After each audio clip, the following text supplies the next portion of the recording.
Before we begin, take a moment to get comfortable. Let your arms go heavy, your breath slow. And as you listen, feel free to leave a comment sharing what time it is, where you are, and what city or village you're listening from. It's love to know. And if you'd like more quiet stories like this one, don't forget to subscribe so they gently appear when you need them most. Now, let's begin. The sun never rushed over Alamut. It took its time to touch the stones. First the cliff edge, then the gate, then the white dust on the path leading up the mountain, as if the dawn itself had to ask permission before entering. Even when the light finally reached the fortress walls, it didn't stir much. No trumpets, no banners in the wind, no chatter, just the quiet breath of a place that watched the world below without ever announcing itself. This was not a palace. It was not a monastery. And yet it had elements of both. You'd think a fortress that became infamous across continents would feel intimidating. But Alamut wasn't built to intimidate from the outside. From the villages in the valleys, it looked small, modest, almost invisible unless you knew where to look, which of course was the point.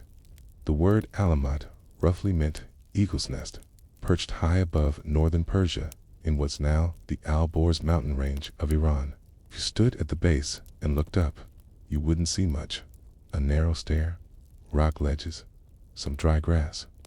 The base of a tower, maybe, but climbed those stairs more than 1,000 of them, carved into stone over generations, and something began to change. Not in the stones, but in you. With every step, the world behind you, the one of noise, coin, and complaint, seemed to dissolve. What rose ahead wasn't just height, it was order, control, stillness. The men who lived in Alamut weren't just warriors. In fact, they weren't usually that at all. They were scribes, builders, quiet men with long sleeves and quiet eyes. Young men were trained in Arabic, Persian, Greek. They memorized passages. They translated ancient commentaries. They debated whether the world was made of substances or concepts. Then, sometimes, they'd be handed a wooden dagger, and nothing would be said. The practice would begin, slowly, rhythmically, step by step. But let's not rush. Before the training, before the silence, before the stories of terror and knives in the night, there was a man, a scholar, a thinker. His name was Hashashin the Dun. Records of Hassan's early life are full of gaps. Most likely, he was born around 1050 CE in Qam or Ray, cities known for theological learning. He studied the dominant branch of Islam, at the time Sunni Islam, but he soon shifted toward a more esoteric form of Shia Islam called Ismailism. This was not a politically safe choice. The Ismailis were controversial. They believed that divine guidance came through a living imam, a descendant of the Prophet Muhammad, who held secret knowledge passed down through generations. This clashed with the dominant idea that religious interpretation should be based on consensus and scholarship.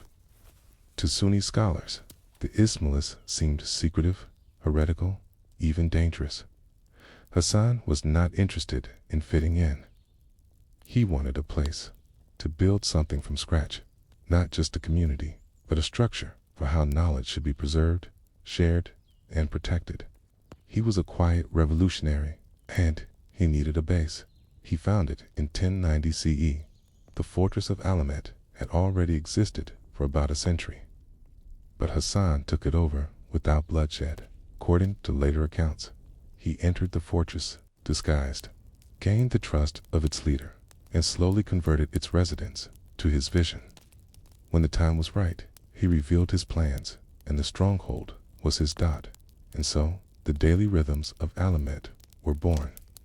But they weren't loud, theatrical, or terrifying, at least not from the inside. From within the fortress, life felt almost monastic. Wake before dawn, prayer, study, observation, silence. Everyone had their tasks. There was no rushing, no shouting. The knives would come later. What fascinated outsiders was not what was seen, but what was sensed. Traders would pass below the cliffs muttering prayers. Soldiers sent to scout the fortress would return unsettled, unsure of what they'd witnessed. Rumors spread that men leapt from towers without fear, that gardens grew where no soil existed, that messages arrived without messengers, that even the most powerful sultans slept uneasily, knowing someone in their court might be watching, silently. But none of this reflected the texture of life inside Alamut. The real mystery was how boring it was. The men there lived quietly. They copied books. They discussed theology in slow, deliberate tones. Some would later be selected for special missions, but most would never leave the walls. They weren't trained in ambush. They were trained in patience. There was a library at Alamut, a tease. Gone now, but we know it existed because fragments of letters, manuscripts, and theological treatises mention it and mourn its loss. It likely contained copies of rare philosophical texts, commentaries on Greek thinkers like Plato and Aristotle, filtered through Arabic and Persian lenses, legal debates, mathematical theories, astronomical observations, not the writings of a cult, quote, the records of a serious intellectual community. They wrote with ink made from soot and resin. The paper came from the East, sometimes China, sometimes local mills.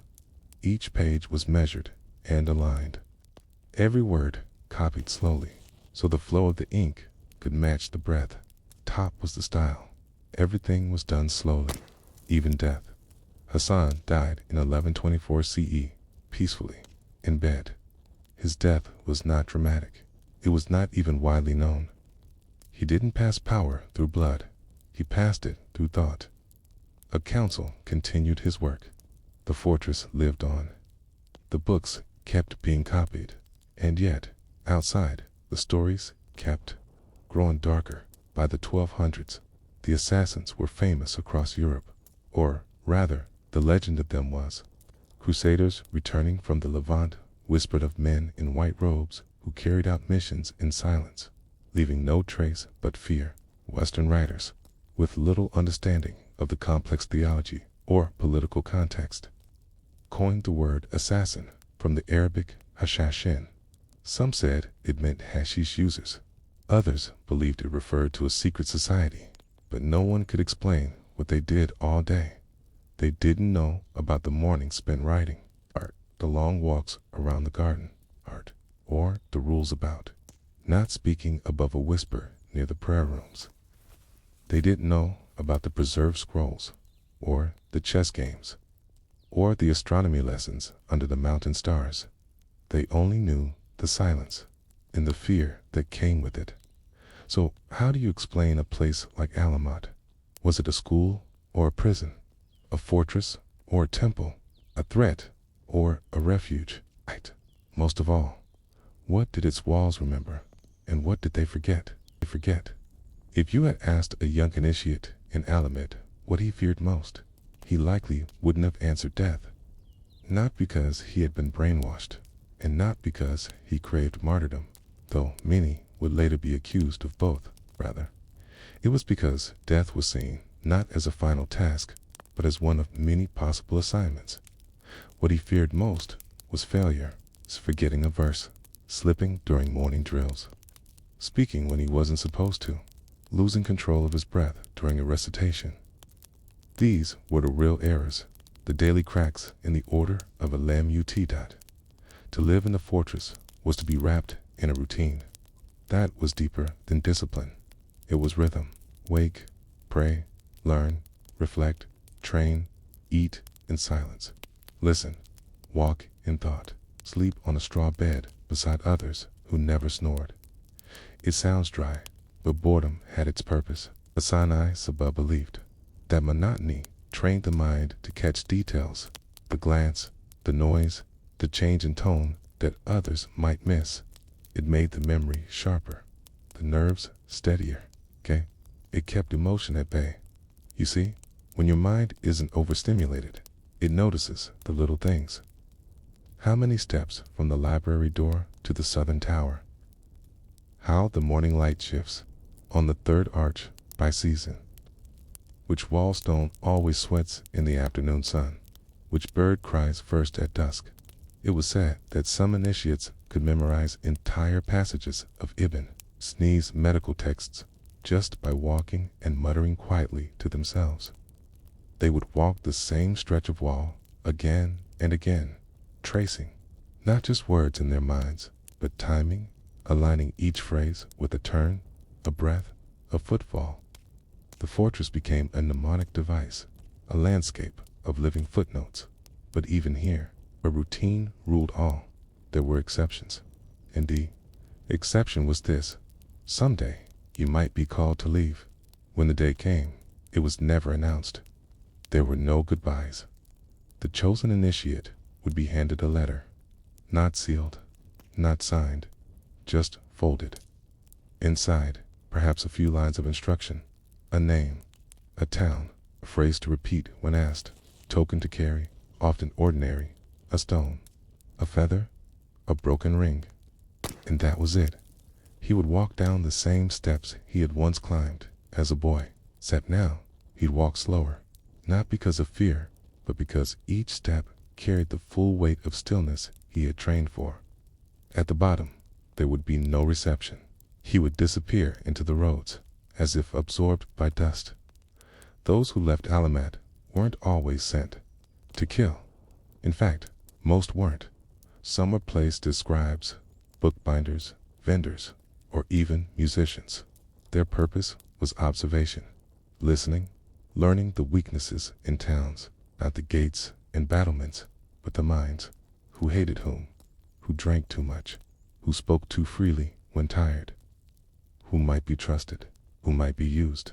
And sometimes, yes, there were missions, but the assassins didn't strike often. That's the thing that surprised many chroniclers. Their reputation far exceeded their actual number of operations. A few highly visible, precisely timed deaths, and suddenly they were everywhere in the minds of rulers. That was their real tactic, not omnipresence, but the illusion of it. Imagine a caliph in Baghdad or a sultan in Damascus receiving a note delivered quietly to his chamber. No seal, no ink signature, just a simple message. We are near. Do not provoke us.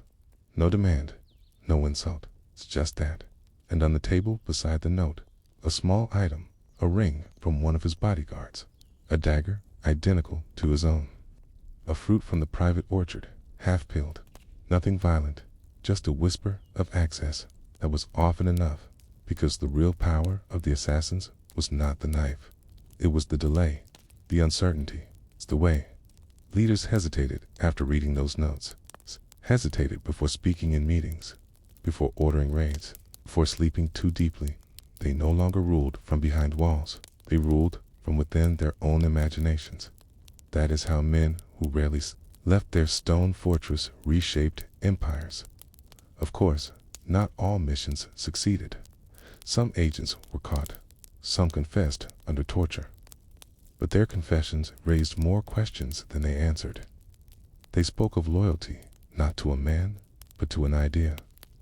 They described Hassan not as a prophet or king, but as a guide, a man who had shown them how to see the world clearly, without illusions.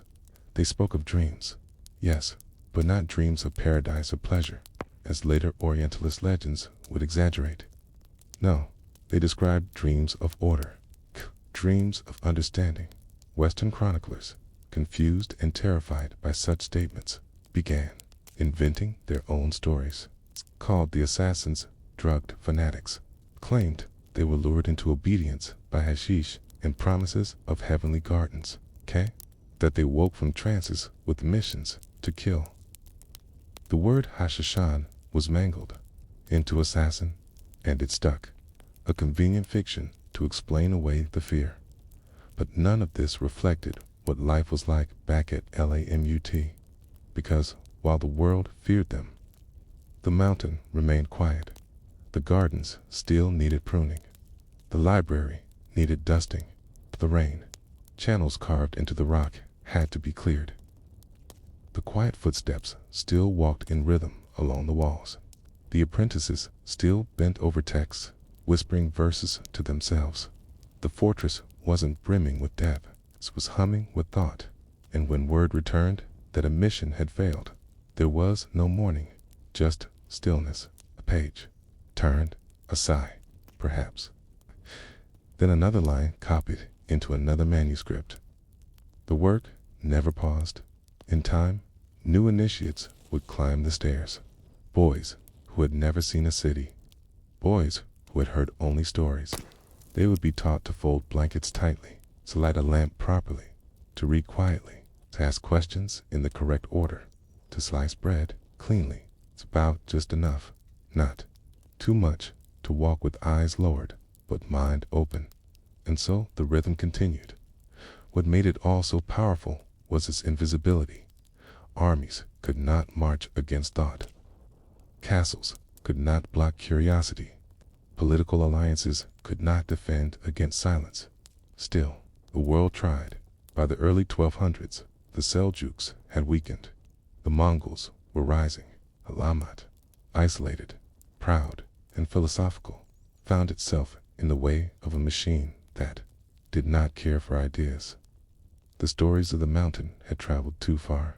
Genghis Khan's grandson, Hulagu, led a campaign against a fortress in 1256. The mountain could not resist forever. But before we speak of that ending, we must ask, was the fall of Alamut truly the end? Or did the silence it taught simply move elsewhere, into other minds, other methods, other rooms where the world is shaped not by force, but by thought, by thought? The Mongols did not send messengers to negotiate. They did not ask questions, offer terms, or listen to legends. They sent fire. Hulagu Khan's march across Persia was relentless, slow, only in the sense that it was thorough. His campaign wasn't designed to conquer and govern, it was designed to erase. And when it came to the Nizari Ismailis, whom others called the assassins, Hulagu had only one objective: to ensure they could never plant the seed of fear again. By 1256, Alamut was surrounded. But it was not just the mountain that stood in the Mongols' way. There were other strongholds, Lamasor, Gurdku, and various smaller fortresses scattered across the Elborz range. These were not just fortresses, they were living philosophies built in stone. They were proof that thought could resist power. Think that, for Hulagu, was unacceptable. Inside Alamut, the routines continued, or at least they tried. The young initiates now heard distant thunder where once there had been silence. The rhythm was broken by smoke drifting in from nearby valleys. Refugees arrived with dry lips and empty eyes, telling of cities flattened, libraries burned, rivers running, dark with ash dot. There was debate among the elders, not about surrender, for there was little illusion that the Mongols would honor it, but about preservation. What could be saved? Not the walls, not the gardens, not even the books perhaps, but the memory. Asanai Sabah had died over a century before. His successors, known as Ds, had kept the tradition alive, maintaining the fortress as both a home and a mind. The current leader, Imam Ruknal Den Kersha, was no warlord. He was, like many before him, a scholar. He tried diplomacy. He offered submission. He sent his own family as hostages to Hulagu, but it was too late. The myth had outgrown the man. Alamut was no longer a fortress in the mountains. It was a ghost in the imagination of kings. And that ghost, the Mongols decided, must be XORC. ED. In December 1256, Alamut surrendered. The gates were opened. The Mongols entered, not with caution, but with certainty. They found no army, no resistance, narrow passages, small gardens, libraries of strange texts, and a generation of men who looked more like teachers than killers. It is said that Hulagu ordered the destruction of the fortress stone by stone. The library was burned. The walls were dismantled. the tunnels collapsed. But this is where the story grows hazy and curiously quiet, because even as Alamut fell, something else happened. Before the Mongols arrived, the scholars of the fortress had begun copying, not books. There was no time for that, but lists of titles, chapter headings, names, teachings, condensed summaries written in shorthand, passed by hand, smuggled out by those who still knew the old mountain paths. They were not preserving the knowledge itself. They were preserving the map to knowledge, and that was enough. Some of these fragments ended up in Cairo, others in remote villages in the Hindu Kush. Some were hidden in pottery, others in the seams of clothes.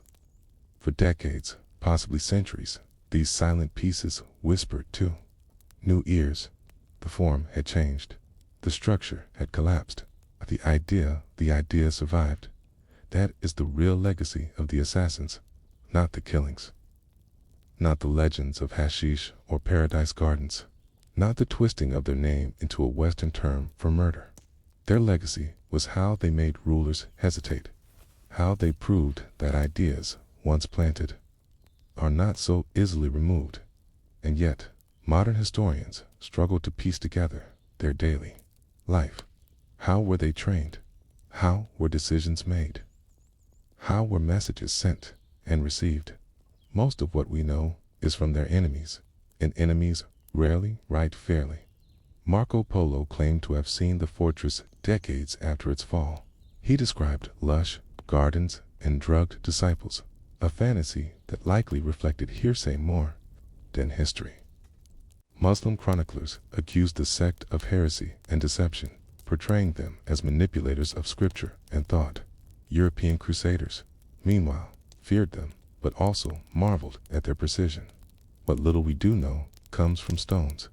Some foundation blocks remain at Alamut, weathered, cracked, but still shaped by human hands. Archaeological teams have climbed the same narrow trails once used by messengers. They've uncovered storage rooms, aqueduct channels, fragments of manuscripts, but no treasure. No armory, no final message scratched into a wall. The assassins left no farewell, and perhaps that was intentional. Perhaps the point was never to preserve a monument. Perhaps the point was to vanish quietly, like a breath, and leave behind only a question. Why did it work? Why did a small group of disciplined thinkers, hidden in the folds of a mountain, command the dread of emperors? Was it because they controlled something deeper than power, the human imagination? Today, when we say the word assassin, we rarely think of philosophy. We think of shadows, of violence, but that's a trick of language, a rearrangement of fear. The real assassins were men who read in silence, who measured footsteps, who timed words, who believed that the smallest act, perfectly placed, could cause the largest ripple. They were wrong about many things. They lived in a world that punished dissent and buried disagreement. But they were right about one thing. Sometimes an idea, whispered once, can outlast 1,000 armies. And now you've heard it too. You can imagine the stillness of a court just before the vizier enters, the scratch of a reed pen, the soft brush of silk robes against polished tiles, the weight of dry heat pressing through latticed windows, servants waiting with their heads down, scribes prepared to copy the day's decrees, a falconer standing by with a gloved arm, the bird hooded and sleeping, and then, one morning, in Nishaper. In the 11th century, a small package appears. No messenger, no warning. Just a bundle wrapped in plain cloth resting on the polished stone floor of the Seljuk palace.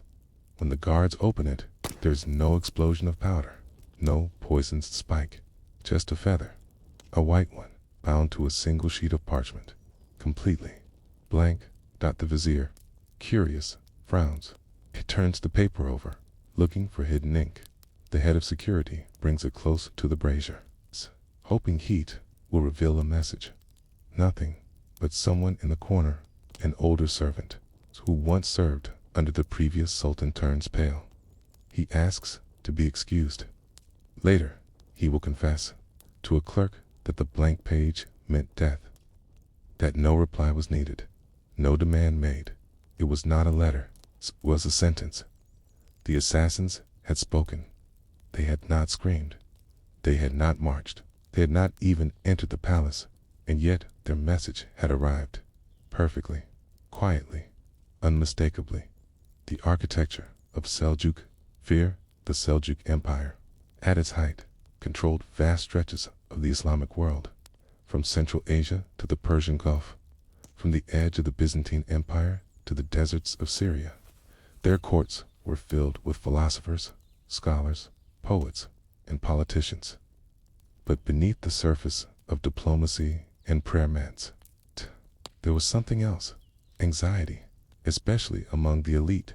You see, the assassins, or the Nizari Ismailis, as they were more accurately known, didn't threaten armies. They threatened individuals. They didn't challenge the state with swords, challenged it with uncertainty. And in the Seljuk court, uncertainty was the one thing no one could afford. You could bribe a rival, flatter a sultan, rewrite a poem to honor the current war hero. But how do you counter a whisper that becomes a death?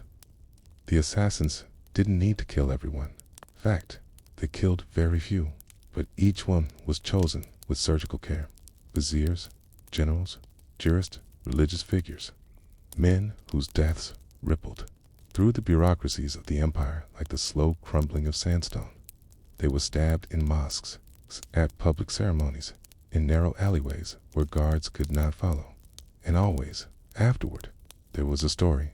Sometimes, the killer confessed calmly before being executed. Sometimes, he vanished, but the effect was the same. Those in power began to watch doorways. They began to read letters with a twitch. They began to trust fewer and fewer people.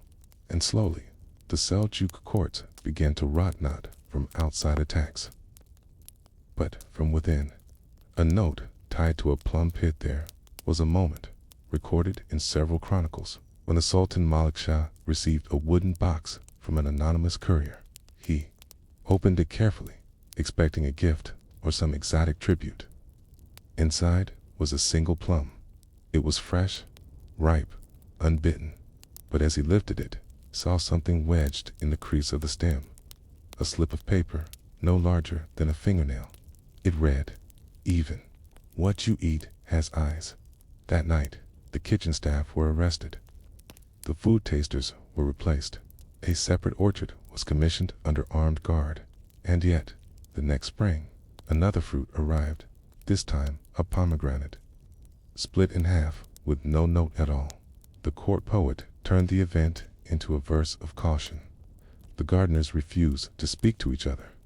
A rumor spread that the cook had once studied under a Nazarian ray, though this was never confirmed. No one died, but something far more lasting occurred. No one rested. The man who slept in chains, one vizier, known in the chronicles as Abulfath, a nervous man with a fondness for sour wine and copper calligraphy pens, grew so consumed by the fear of assassination that he began to sleep, chained to his own desk. He would lock the doors of his chamber, seal the windows with wax, and sleep, sitting up with one eye open. He trusted no scribes, hired only mute servants, and insisted that all ink bottles be opened in his presence. When he needed to leave the palace, he would do so in disguise, sometimes as a blind beggar, other times as a spice seller or a female singer in full veil. And yet, one morning, his secretary found a silver needle placed precisely in the center of his wax seal. No note of blood, just the suggestion that someone had been there. Abulfath resigned the next day and moved to a distant province, claiming he had converted to farming. But in letters sent later to friends, he described hearing footsteps, even in open fields, of smelling ink where none had been spilled. He never married. He never returned to court. The true weapon, imagination historians have struggled to trace the exact movements of the assassins during the Seljuk period.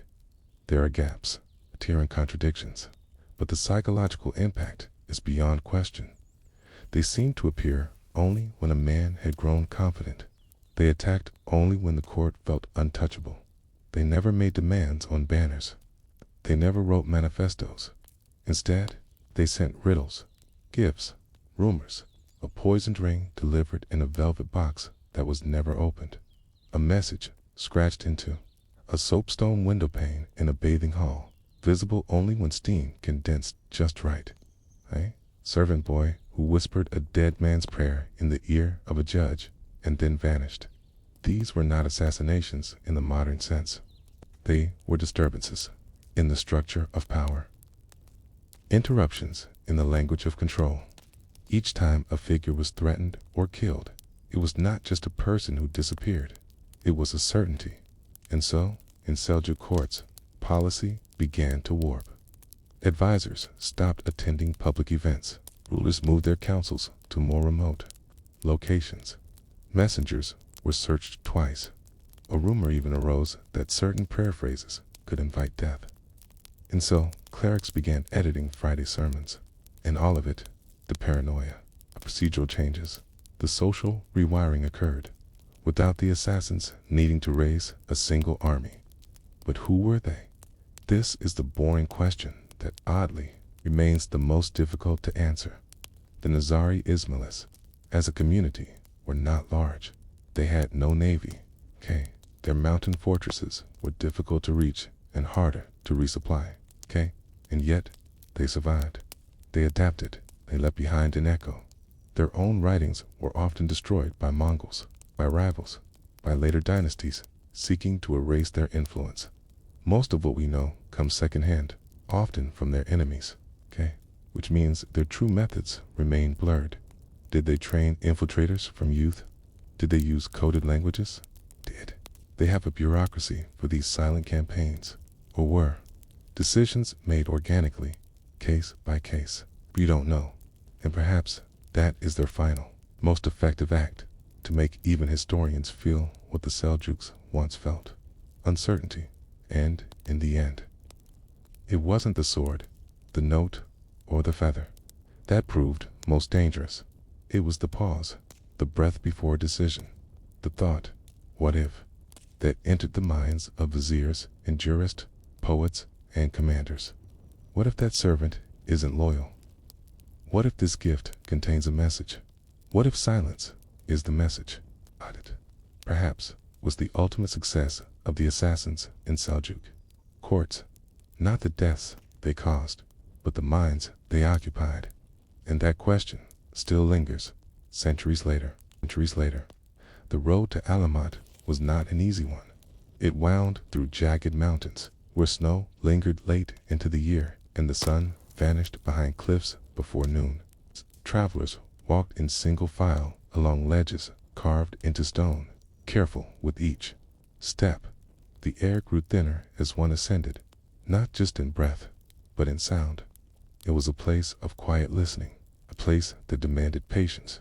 For centuries, the fortress of Alamut in northern Persia was little more than a name in the mouths of those far below, a whispered syllable at court, a scribbled footnote in a diplomat's report. Its existence was known, but its purpose was rarely discussed out loud.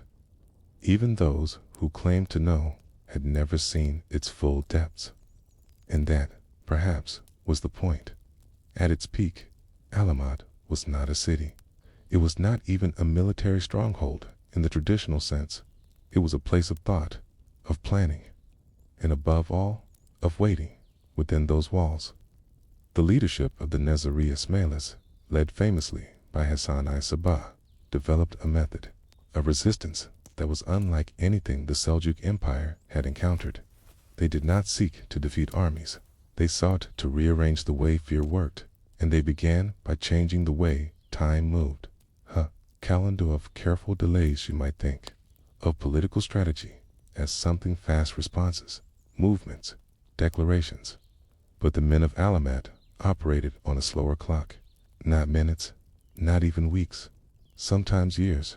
A name would be spoken in one meeting, a target, a risk, a possible tyrant, and then that name would disappear into silence. Months might pass. Nothing would happen. The court would forget. And then one morning, a dagger, or a warning, or a note with no name, placed exactly where the target would be, sure to find it, behind a seal, side a saddlebag, within a hollowed-out prayer book. The method of execution was less important than the act of timing. What mattered was that the action came long after it was expected, and always at a moment when the recipient believed himself safest. In this way, Alamut became a kind of negative sun in the political solar system of the time, not shining, but pulling, not loud, but shaping all movement around it. Seljuk viziers began avoiding certain roads. They skipped public appearances. They surrounded themselves with layers of intermediaries, scribes to handle messages, guards to taste food, servants to test bathwater. And yet, those layers became prisons of their own. The more they tried to wall themselves off, the more isolated they became. And the more isolated they became, the easier it was to manipulate them. It was, in a sense, psychological agriculture, sowing fear, pruning behavior, harvesting obedience, gardens without flowers accounts. Vary, but some. Travelers claimed that Alamut contained a garden unlike any other, not grand in size, not lush with fruit trees, but quiet, shaded, controlled. Hassan Sabah, it was said, designed it as a training ground, not for physical combat, but for patience. Novices would walk the paths for hours in silence, noting the behavior of a single bee, the movement of shadows across gravel, the sound of a water drop hitting a ceramic dish every 12 seconds. The lesson was simple. The world reveals itself slowly to those who watch closely. This principle extended beyond training. Even outside Alamut, in towns and cities where the Nizars maintained a presence, they often established what looked like simple bookshops or apothecaries. These were not centers of military activity. They were listening posts, places where information was gathered like dust, slowly, without raising attention. A merchant's complaint, a courtier's offhand remark, a new marriage alliance, none of it seemed urgent. But over time, these fragments formed a kind of mosaic, living intelligence network that required no war rooms, no generals, only men and women trained to listen better than their enemies spoke. The case of the courtyard birds, one of the more peculiar entries in a Persian chronicle from the late 11th century, describes a minor Seljuk official named Hamid, who awoke each morning to find two birds sitting on the same branch outside his window. At first, he ignored them, but over time, their presence began to unnerve him. They came precisely at dawn.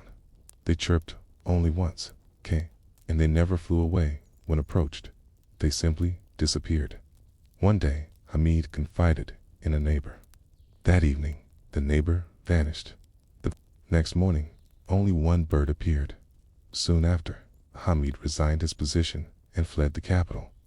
No one ever claimed credit. No one ever issued a threat. It may have been a coincidence, right? But in Seljuk courts, the line between reality and paranoia had grown dangerously thin. The assassins didn't have to kill Hamid.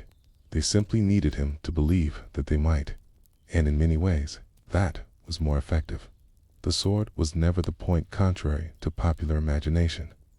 The assassins did not rely on exotic blades or magical tactics. Their weapons were often simple: daggers, ropes, poisons made from plants found in ordinary gardens.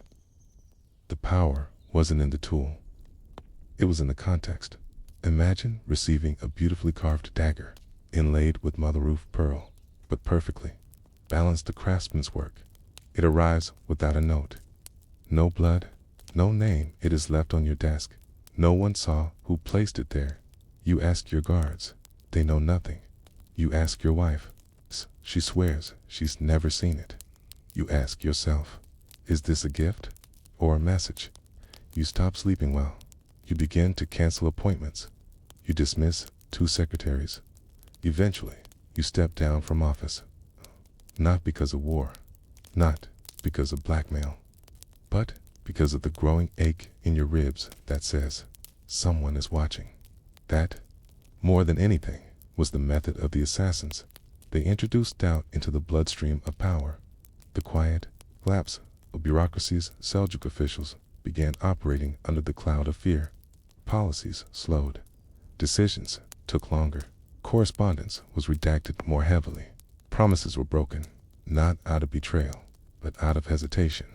One court in Hamadan delayed a critical tax policy for 7 weeks because the vizier refused to sign his name to it. When questioned, he mumbled about not wanting to invite scrutiny.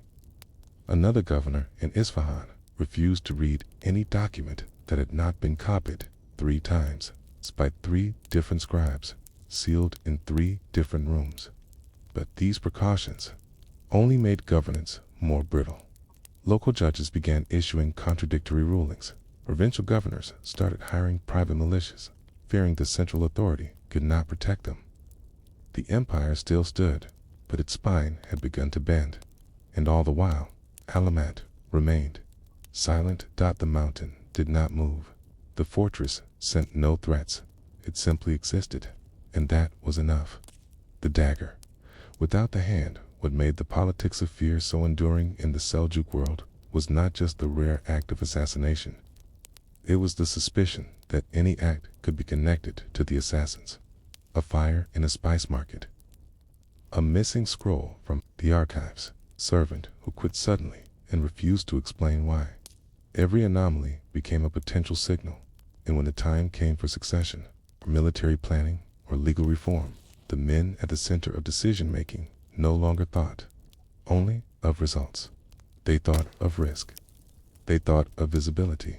The safest way to survive was to remain in the shadows, to never rise too high, to never speak too boldly, to never open packages unless they smelled of old paper and nothing else.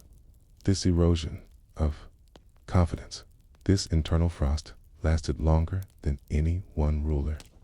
It became part of the cultural memory of the court. Even after Hassanai Sabad's death, even after the decline of the assassin's power, even after the Mongols swept through Persia and left nothing but ruins behind, the doubt remained, the pause before decision, the echo of a message that never needed to be read. By the time the Seljuk courts began to grasp the reach of the assassins, the roots were already too deep. They had never stormed a palace. They had never commanded a fleet.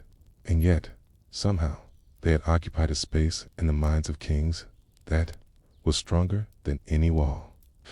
But nothing, not even the most carefully tended fear, lasts forever. Not even the strongest myth can outlast the quiet erosion of time. And the story of the assassins' grip on power did not end with a dramatic battle or a final dagger. It ended, like all subtle things, with silence. Let us walk there slowly. The mountains don't forget, but they also don't speak. The fortress of Alamut had always been a puzzle, built not for grandeur, but for survival. Its foundation hugged the limestone spine of the Elborz Mountains, like a barnacle clings to rock. The path up was narrow and steep, and in winter it disappeared beneath snowdrifts so deep that even birds changed their course. But what made Alamut different wasn't its location. It was its design. Narrow doorways, blind corners, stone channels, carved not for decoration, but to carry boiling oil just in case. It had no throne room, no banquet hall, but it had scriptoria, map rooms, observation platforms. It was, in many ways, a university pretending to be a fortress, or perhaps a fortress pretending to be a university. And it lasted not for 5 years, not 10, but for generations. Each leader of the Nizari Ismailis who followed Hassanai Sabah added to the network. New mountain strongholds were built across Persia and Syria. Libraries were stocked. Messengers were trained to memorize entire books word for word, so that no letter needed to be carried that could be intercepted, while the empires below obsessed over gold and land. Alamut gathered minds. But no empire can ignore a shadow forever. And, eventually, that shadow became a target. The Mongol wind in the early 13th century. A wind began to stir in the east. It began as dust rising behind galloping hooves and grew into something far more terrible.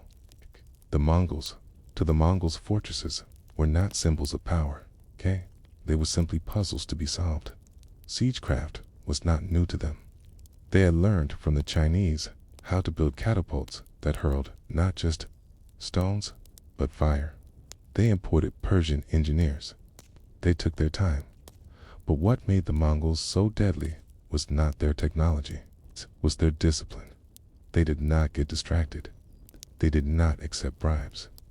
And they did not forget, under Hulagu Khan, a grandson of Genghis Khan, the Mongols began a campaign to crush any power that could resist their westward expansion. Baghdad, long the jewel of the Islamic world, was already under threat. And so too was Alamut. The assassins, for all their patience, had misjudged this new enemy. You cannot threaten a Mongol warlord with a note. You cannot plant fear in someone who was born in a saddle and raised in fire. The politics of fear only work on those who fear uncertainty.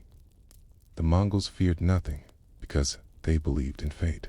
If they died, they believed it was because the sky god had called them home, which meant the assassin's greatest weapon, psychological manipulation, was now useless. The fall of Alamut did not happen in a day. There were negotiations. First, letters sent, envoys dispatched. The Nazaris offered tribute, alliances, shared knowledge. But the Mongols were not interested in compromise. They believed in totality. Hulagu was tasked with clearing a path for the conquest of Baghdad, and that meant removing every potential threat, no matter how quiet. In 1256, the siege began. Stone by stone, the outer walls of Alamut were broken. The stories differ. Some say the assassins destroyed their own libraries before the gates were breached. Okay. Others say Mongol soldiers burned them, laughing as scrolls turned to ash. Some say the leader of the Nazaris surrendered without a fight. Others whisper that he was betrayed. But what is known is this: when the Mongols reached the heart of the fortress, Ka, they found no gold. They found no throne. They found books, gardens, astronomical instruments, and silence. The Mongols destroyed it anyway. They leveled the walls. They executed the leaders. They scattered the remaining Naziris to the wind. But what they could not destroy, what no torch could burn, was the idea that power could hide in plain sight. The idea that sometimes the most dangerous thing in a court wasn't the man with a sword, but the man who asked no questions and remembered everything. Echoes in the dust even after the fall of Alamut. The legend did not die. European crusaders carried the stories back with them, half true, half invented. They spoke of Hashashin, a word that was never quite translated, but always carried the flavor of danger. They said they smoked strange herbs and saw visions. They said they whispered in towers and vanished before dawn. Tate, they said they were. Everywhere the truth was more complicated. The Nizari Ismailis did survive, though scattered. They went underground. In some cities, they became quiet scholars. In others, watchmakers.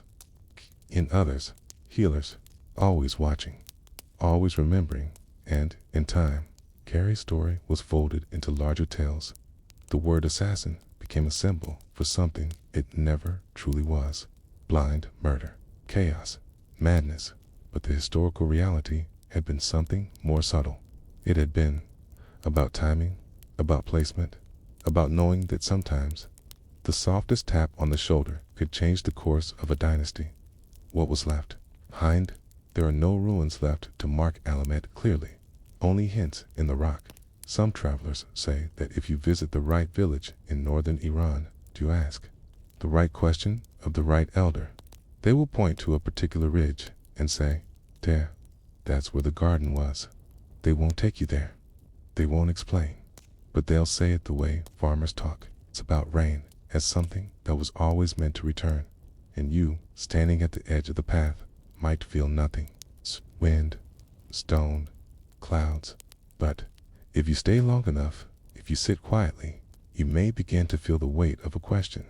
What happens to fear? The thing we fear most is already gone. Does it vanish? Does it nest somewhere deeper, waiting for its season to bloom? Again, they say. Books don't scream when they burn. No final cry, no defiance. It's just the slow curling of paper, the snap of parchment, the scent of scorched binding. Its fire erases thought more efficiently than any sword, and history has always known this, especially the men who feared ideas more than armies. This is the story of a library, not a famous one. Not like Alexandria or Baghdad's House of Wisdom. No one wrote epic poems about it. No marble lions guarded its door, and yet it may have contained some of the most dangerous ideas ever written in the medieval Islamic world. Because what the assassins believed was not just subversive to politics, but to reality itself.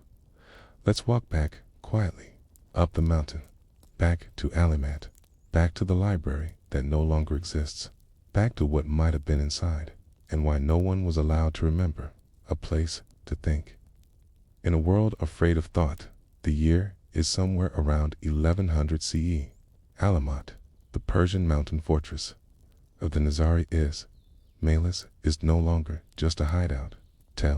It's a self-sufficient enclave, an archive, a mirror world. At its center, past the storerooms and the towers, behind a heavy wooden door carved with verses few could read, sat the library that wasn't large, not by the standards of the Abbasids or Fatims, but every scroll, every book, every diagram on those shelves had been chosen deliberately. Most were copies made in secret by scholars whose names would never be recorded. Some were wrapped in cloth, as though their ideas needed a second layer of silence.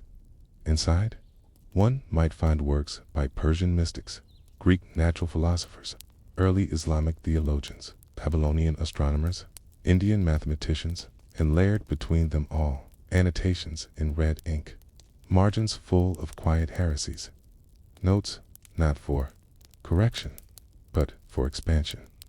What if the stars are not fixed? One might say, what if truth is layered, not single? To those outside, this was heresy. To the men of Alamut, it was survival. Belief as a labyrinth.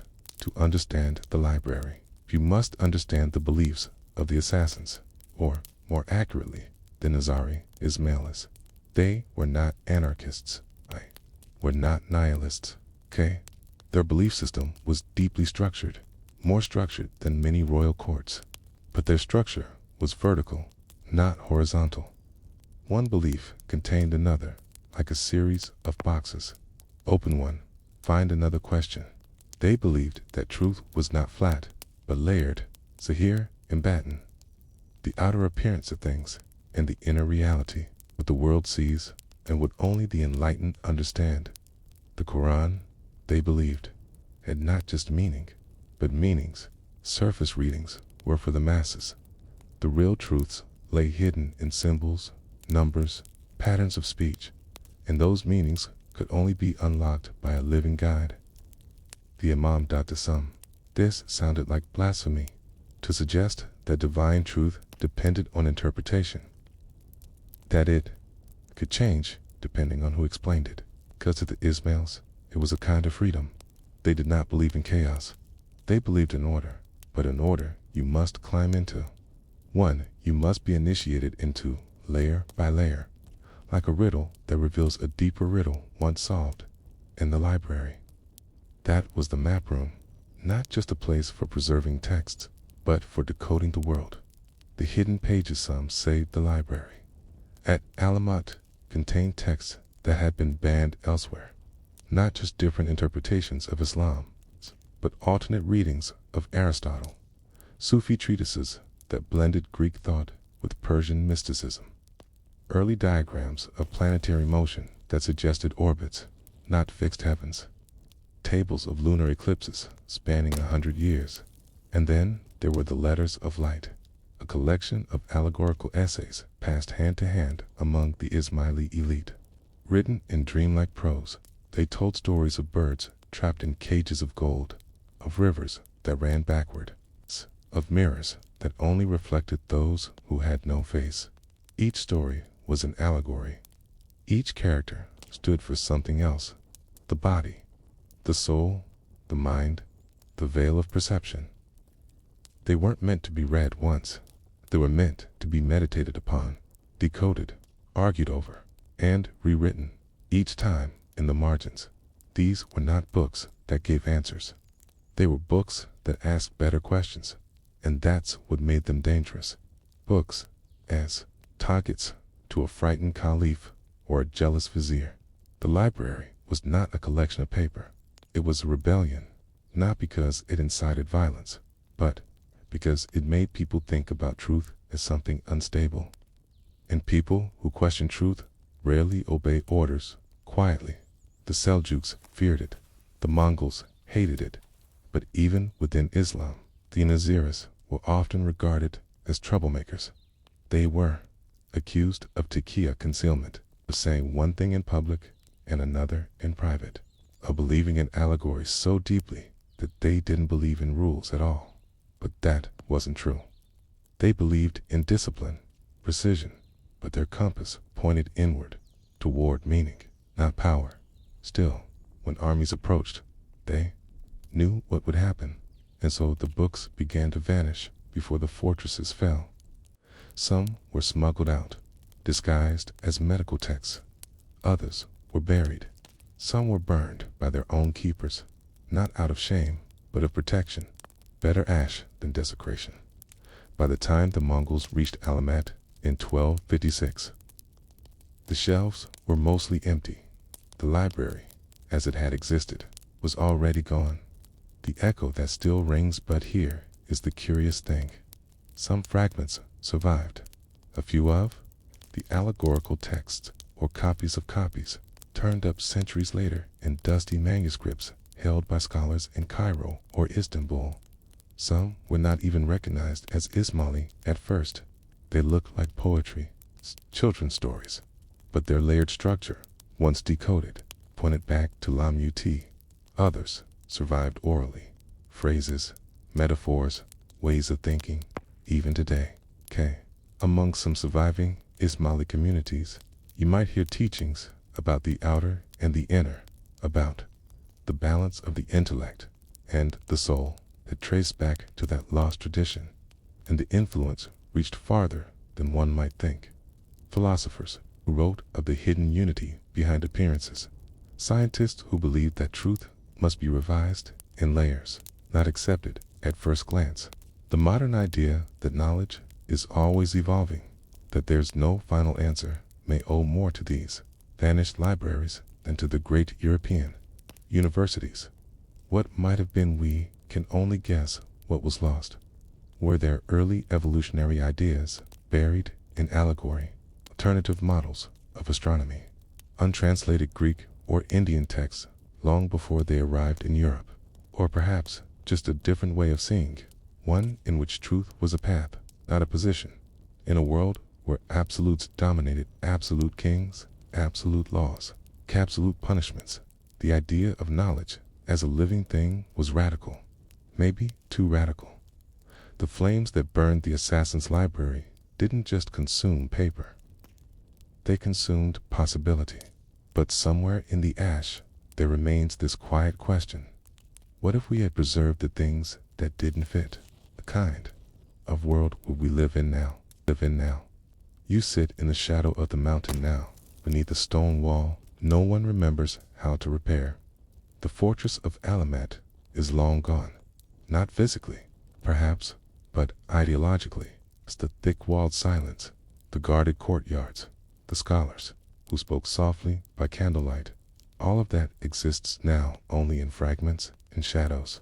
In our time, the word assassin conjures drama and darkness, daggers and terror. But in truth, The greatest threat to empires was never their knives, it was their thoughts, because here, behind the myths of blood and stealth, sat a brotherhood of teachers. Let's return then, not to the battlefield, but to the schoolroom carved into stone, not to the assassins as killers, but to the assassins as philosophers. The curriculum of the hidden world, the Nazarius Mele system of knowledge, wasn't improvised. It was rigorous, structured with stages, levels, and metaphors, so intricate they formed a labyrinth of the mind. In the small seminar chambers of Tandas, Achanas, and other fortresses like Lamzer and Mazjev, the teachers would begin with basics, language, logic, scripture. But quickly the path moved deeper, key, into symbolic interpretation, to will the art of peeling meaning back from its literal shell. Everything was layered. A verse wasn't a line, it was a vault. A story wasn't just a narrative, it was a scaffold for insight. Each word could mean something for the body, for the soul, for the intellect, and for the cosmos. All at once, the student learned not to memorize, but to reflect, to notice, to ask, what does this mean beneath its shape? This kind of learning was dangerous, not because it made rebels, but because it made independent thinkers. And that, perhaps, was what the world feared most, a belief that defied finality. One of the most unusual principles in Nazarius Mele theology was that truth could change, not arbitrarily, but progressively, through stages of revelation. They saw history as divided into cycles, each with an Attic, a prophet who brought external laws, and an Asos, a silent teacher who explained their inner meaning. These cycles, they believed, were part of a grand, hidden pattern. As each cycle matured, the truths appropriate for that age were revealed, truths that could build upon or even replace previous ones. This wasn't relativism. It was evolution. And the Imam, he wasn't just a ruler. He was the living key to each age's level of truth. This idea directly challenged both Sunni and Shi'i orthodoxy. It meant that no written text was ever final, not even the Quran's outer form. It meant the world was still in motion, still unfolding. And if truth is alive, then so too must be the structures that guard it. A terrifying thought for those who build power on permanence. The hidden curriculum, sciences, astronomy, and metaphysics, the library at Alamut is often described only as a religious or mystical archive. But evidence, sparse though it is, suggests something broader. There were records of astronomical tables calculated with uncanny accuracy. These may have drawn upon Greek, Persian, and Indian methods, blending them into unique, syncretic charts. Observations of comets, eclipses, planetary retrograde, diagrams in which geometry and metaphor coexisted, where the orbit of Mars mirrored the stages of spiritual initiation. They were early optical theories, possibly influenced by pre-Islamic ideas, not merely metaphors about light and vision, but actual experiments with angles and mirrors. Some speculate that they housed translations of no-loss works by Pythagorean thinkers, or obscure, Indian, Alchemist.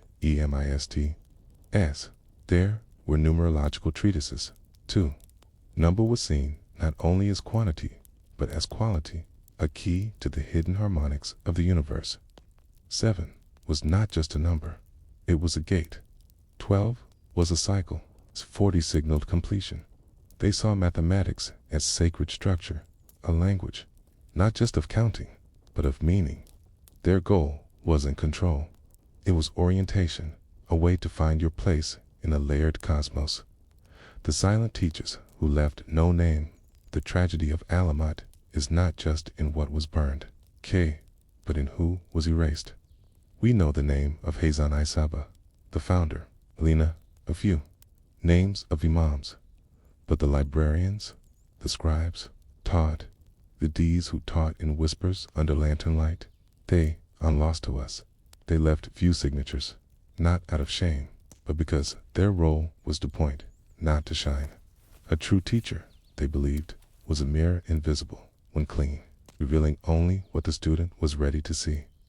Some of these scholars may have trained for decades before being allowed to write a single line in the library's texts. They may have copied diagrams hundreds of times.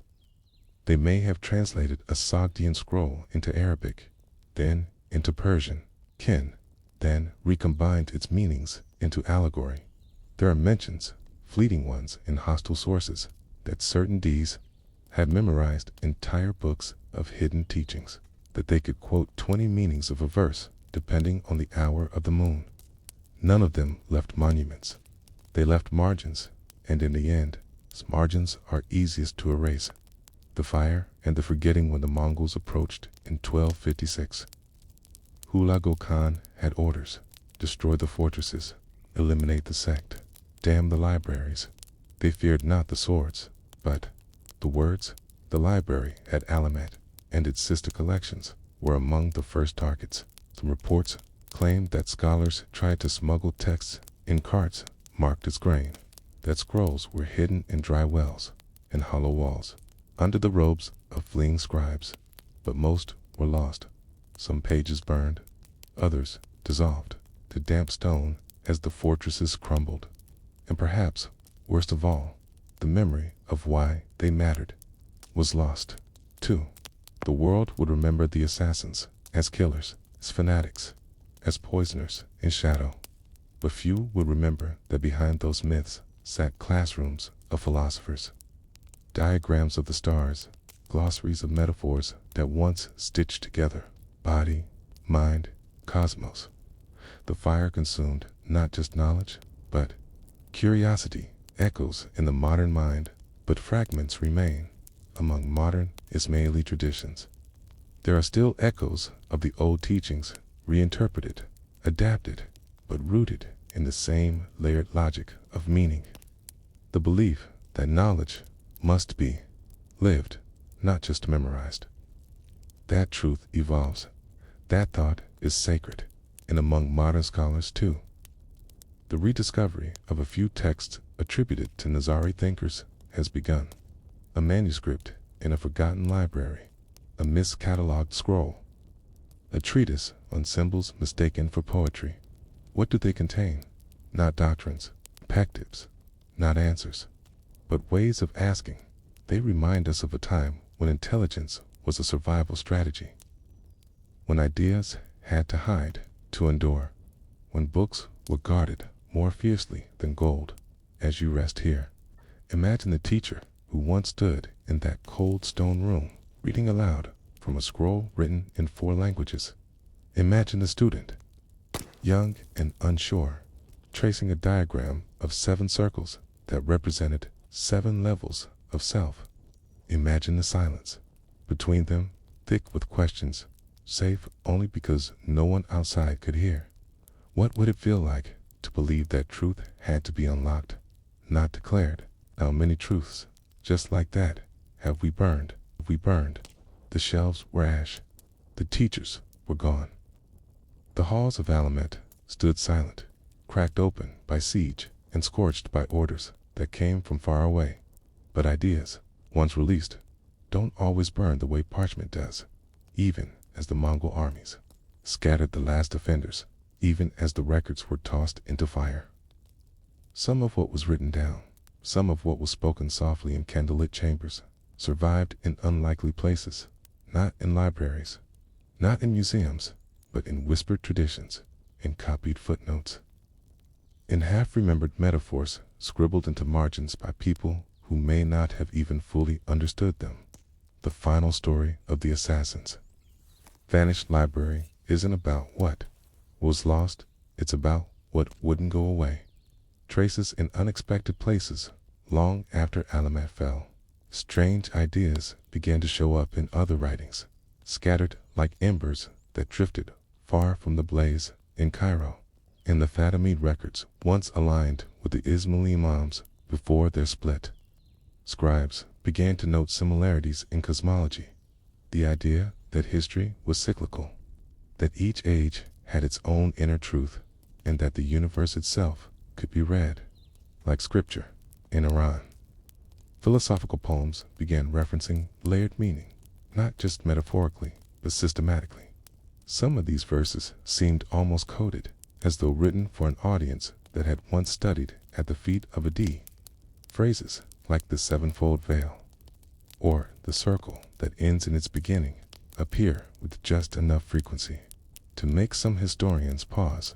And in India, too, among certain syncretic Sufi Ismaili sects, there appeared teachings that aligned uncannily with what the scholars at Alamut were once said to espouse: rituals based not on public law, but on inner transformation, interpretations of scripture so fluid and poetic that they seemed to move like the stars they referenced. Nothing direct, no surviving textbooks, but echoes. The danger of the narrative that won after the destruction of Alamut and the other strongholds.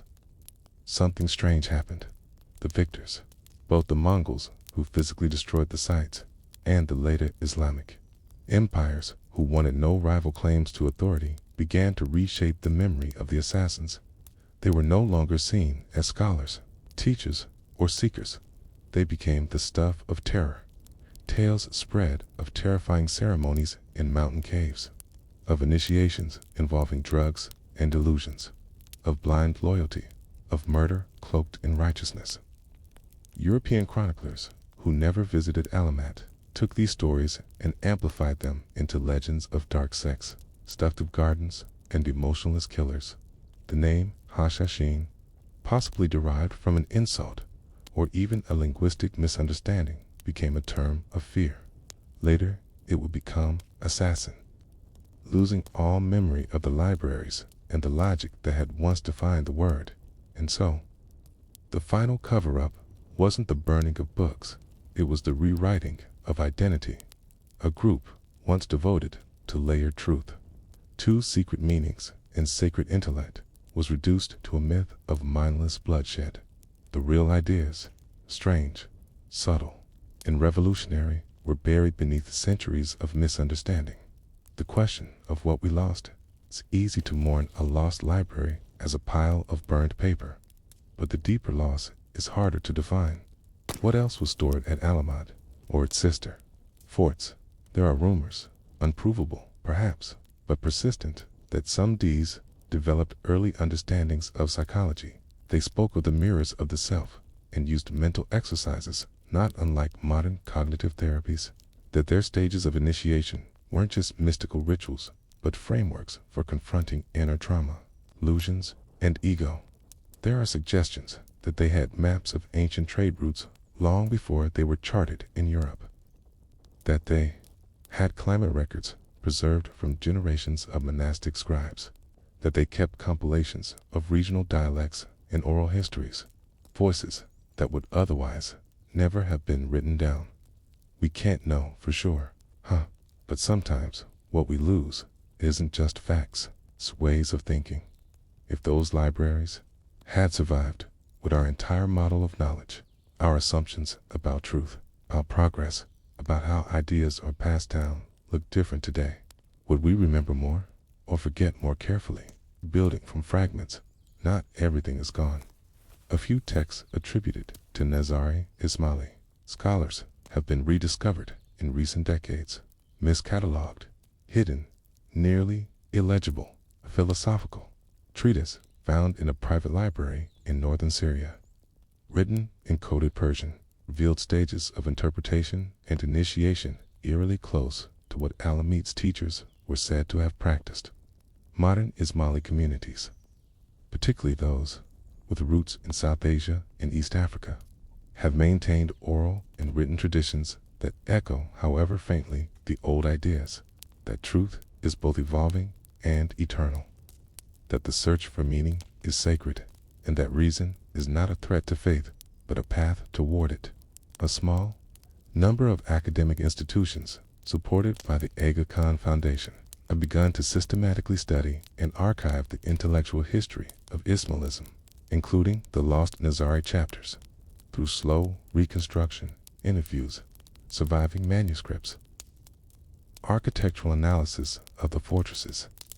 A richer picture is emerging, not of killers, but of thinkers. The final irony: the assassins were never the threat for centuries. Sultans and caliphs feared the assassins. They feared their blades, their oaths, their seeming ability to inspire fanatical loyalty in youths who would walk into a palace and kill without escape. But in the end, the real threat wasn't a weapon. It was the notion that meaning wasn't fixed, that a book could be read in more than one way, that authority had to earn its legitimacy not through violence, but through interpretation. In a world where power clung to orthodoxy, the assassins weren't dangerous because they killed. They were dangerous because they asked, and those who ask can't be easily controlled. A quiet invitation. Centuries later, so now, you lie back and close your eyes. And somewhere, if you listen closely, there's the sound of ink on parchment, the flicker of a lantern in a narrow stone room. A teacher standing quietly beside a scroll, waiting for a question. Not one about battle, but about truth. Not one about loyalty, but about meaning. The library is gone, but the questions are still here. And maybe, just maybe, that's what they wanted all along. All along. They never ran through the gates. They didn't leap from rooftops or attack in dark alleys. They stood beside the man they were sent to kill silently, calmly, as though they belonged there. And then, at a moment, chosen not for chaos, but for silence, they turned slightly, just enough to whisper, just enough to show that the blade was already there, close, upright, ready. In those seconds, something ancient happened. The balance of fear shifted, because now the most powerful man in the room wasn't protected by his guards or his walls. He wasn't safe because he sat on a throne or because he held the title of king. He was face to face with the truth few dared to imagine. That control meant nothing if someone standing beside you was willing to die just to make a point. And that's what the assassins understood better than anyone else. The knife wasn't just a weapon, it was a conversation, the theater of proximity. The word assassin today is used casually, like a title someone hired to kill. But in the mountains of Persia and Syria, during the 11th and 12th centuries, the assassins, more properly, the Nizari Ismail, crafted something far more intimate than murder for hire. They designed moments, scenes, really, carefully staged demonstrations of closeness, not to kill, always, but to show that they could have. Imagine waking up in your palace bed, guards asleep outside, and finding a dagger on your pillow, or eating your morning fruit and noticing a slip of paper underneath bearing only a name, yours, or holding a public audience and realizing the cupbearer poured your wine yesterday is now nowhere to be found. Then, one evening, a young man kneels at your table, lays a knife flat before you, not across the throat, but facing upward, softly says, "This is not today's knife." That was the moment everything changed. Not a drop of blood, but the entire structure of power trembled, because the knife didn't speak of death, it spoke of willingness. And if someone was willing to die in order to make their presence known, how many more stood silently behind them, inside the fortresses? How they were trained at the heart of this strategy was patience. The men who would one day stand beside a ruler were not impulsive soldiers. They were called Padea, word that means one who sacrifices. Training at places like Alamut and Masyaf wasn't about swordplay, it was about restraint, observation, and obedience. They studied languages, etiquette, servant customs, city dialects, trade patterns. Many were sent into cities years in advance, living as bakers, gardeners, court scribes, invisible, trusted. It wasn't infiltration, it was integration, and that took time. One famous tale speaks of a Fidi who lived for over 6 years in the outer circle of a Seljuk vizier's court. He served tea, he helped with records. He once carried the vizier's robe to the BATHOUSE. Then, One day, the vizier received a folded piece of parchment under his door. It said only, "He has touched your throat already. Leave Alamut alone." The vizier left Alamut alone. While the knife was left unused, it is easy to think of assassination as brute force. Remove a threat, erase a rival. But the assassins didn't always aim for removal. They aimed for pause. That was the deeper tactic. A knife left unused, placed deliberately in the right hands for right hearts, could stop an entire war campaign, silence a slanderer, or delay a fatwa. The risk was calculated. A Fide sent to stand beside a prince might never return. He might die before completing the task. He might fail to reach the intended moment of revelation. But if he succeeded, even just once, the fear that followed would be disproportionate. Not fear of being killed, fear of not knowing who was already near. This, too, was part of their strategy. It changed how people behaved. Seljuk governors would delay decrees for weeks, fearing that a baker or gardener in their courtyard was waiting for them to sign. Emirs began using decoy caravans. Princes switched bedrooms without telling their own families. And in the chaos that followed, political, psychological, deeply personal, the assassins rarely needed to strike twice. A philosophy of presence. There was something else buried inside this method, an idea about mortality, control, and the performative nature of power. The assassins didn't merely want to instill fear, they wanted to force reflection.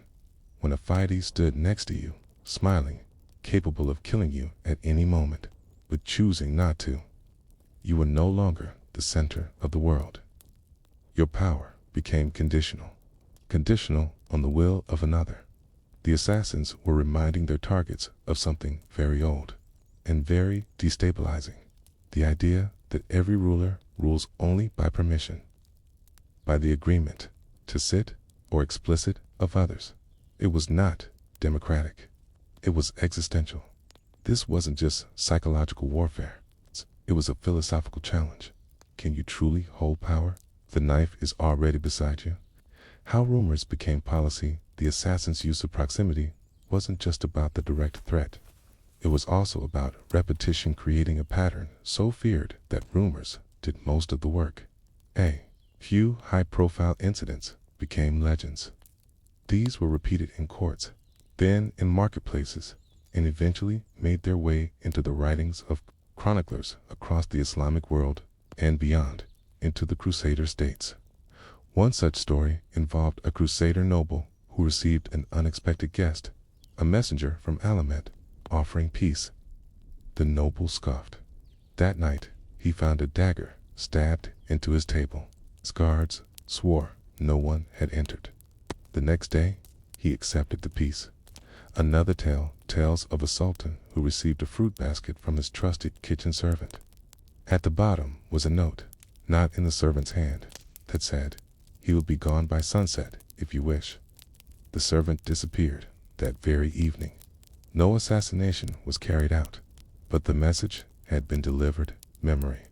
Without a trace, it's tempting to try and reconstruct each story, to find records, to piece together who did what, when, and where. But that misses the point. The real brilliance of the assassins' methods was that they left no stable pattern. There was no uniform way to spot a Fide, no common method of approach, no geographic constraint, no reliable timetable. Sometimes they killed, sometimes they whispered, sometimes they only stood close, and that uncertainty became more potent than the knife itself. That was the weapon: memory, paranoia, and the possibility that someone in your orbit had chosen, years ago, to make your life the stage for a quiet performance. In the valleys between myth and history, there are no swords clashing, no war horses galloping through dust, only the patient unfolding of presence. It's like a shadow that chooses not to move. To understand how the assassins practiced this presence, this terrifying, composed Nernishu, must first understand something quieter than a dagger, something far more unsettling. Stillness. They trained for it, lived within it, slept beside it. Not just the absence of motion, but the art of observation. Stillness was not a void, it was a form of preparation, a kind of dialogue with space. This is what the Fidei studied, not how to strike quickly, but how to remain unnoticed until the very shape of the room bent around them. The architecture of access before a blade could be drawn. 1,000 smaller acts had to be rehearsed. How to enter a city unnoticed. How to mimic the dialect of a northern textile merchant. How to feign piety in a public mosque. How to listen without listening. How to survive when surrounded by those who would kill you if they knew you breathed the wrong name. In places like the Seljuk capital of Isfahan or the Crusader-held port of Acre. These rituals of disguise weren't just practical, they were psychological tools to be close to power. The Fidei had to become less than human, not a threat, not a ghost-just background. A chair, a cup, a small man with a bad back who delivered scrolls and never looked anyone in the eye.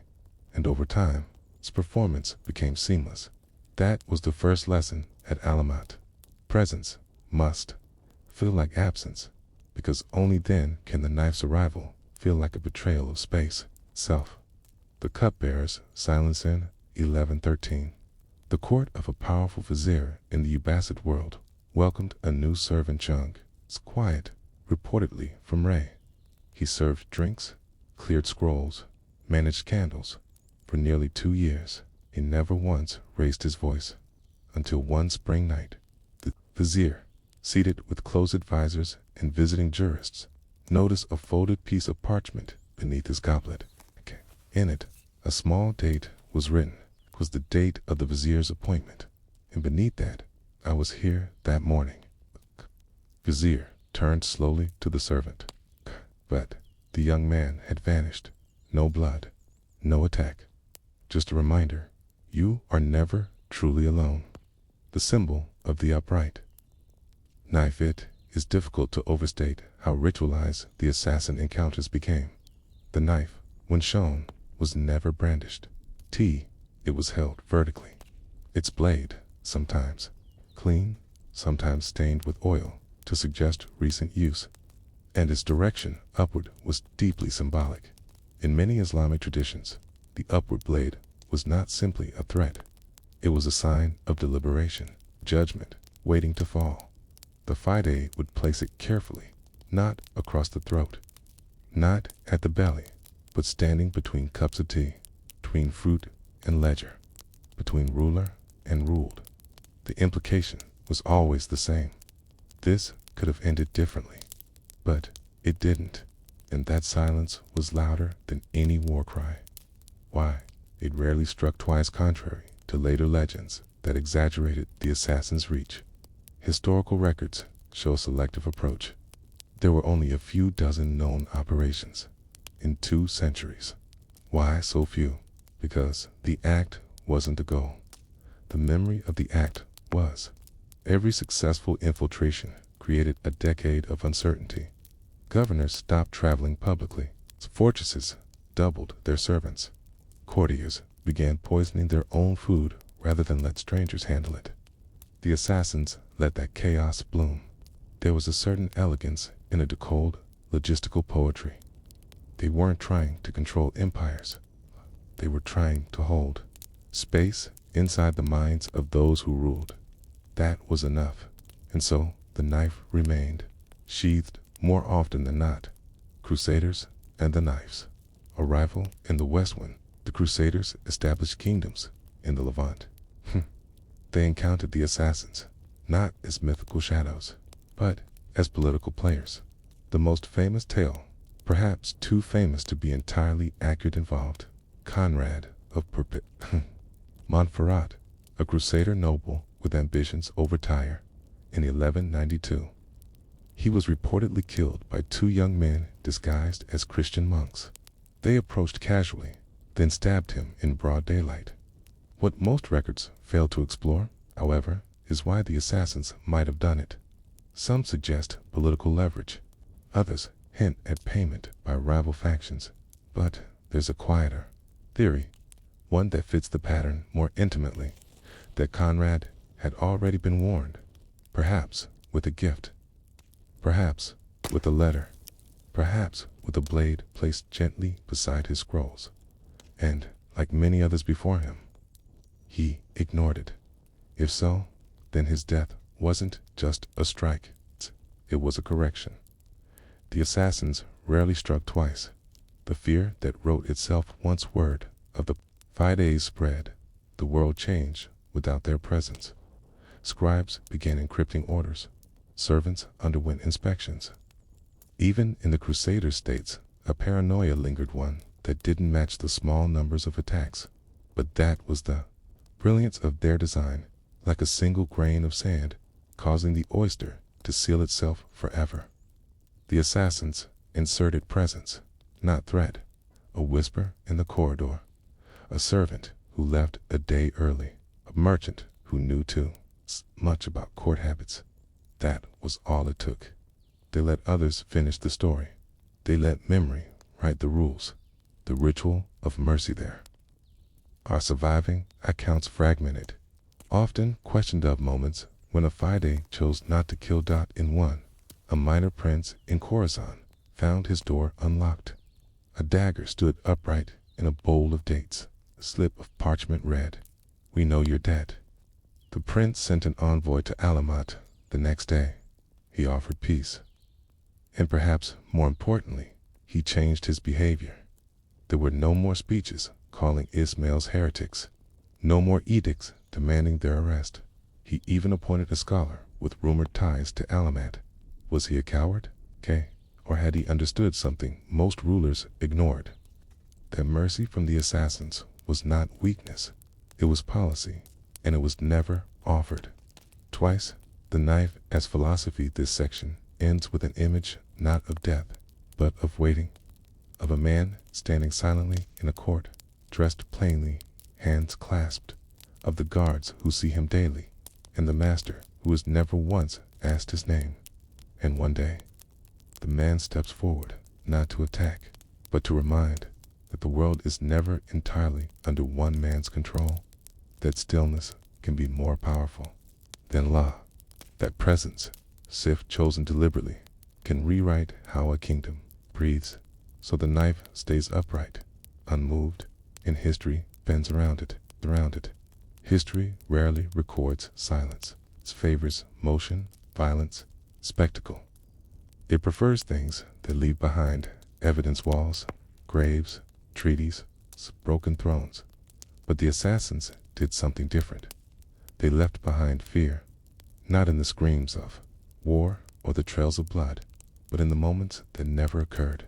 The kings who never rode out, the ministers who slept with a lamp burning, the generals who hesitated. The assassins changed outcomes, not by attacking, but by standing still. And in that stillness, something invisible passed from hand to hand. A lesson about power, about vulnerability, about what it really means to be close enough to touch someone and choose not to. The Fide who never spoke one winter in 1206. A letter reached the court of the Ayyubid Sultan Al-Adil I.E. in Damascus. It was unsigned, unsealed, and delivered not by a courier, but by a child who had been told only to hand it to the man in gold.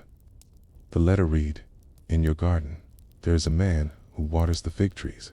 He arrived 3 days ago. His knife is older than you. He has watched you speak of war."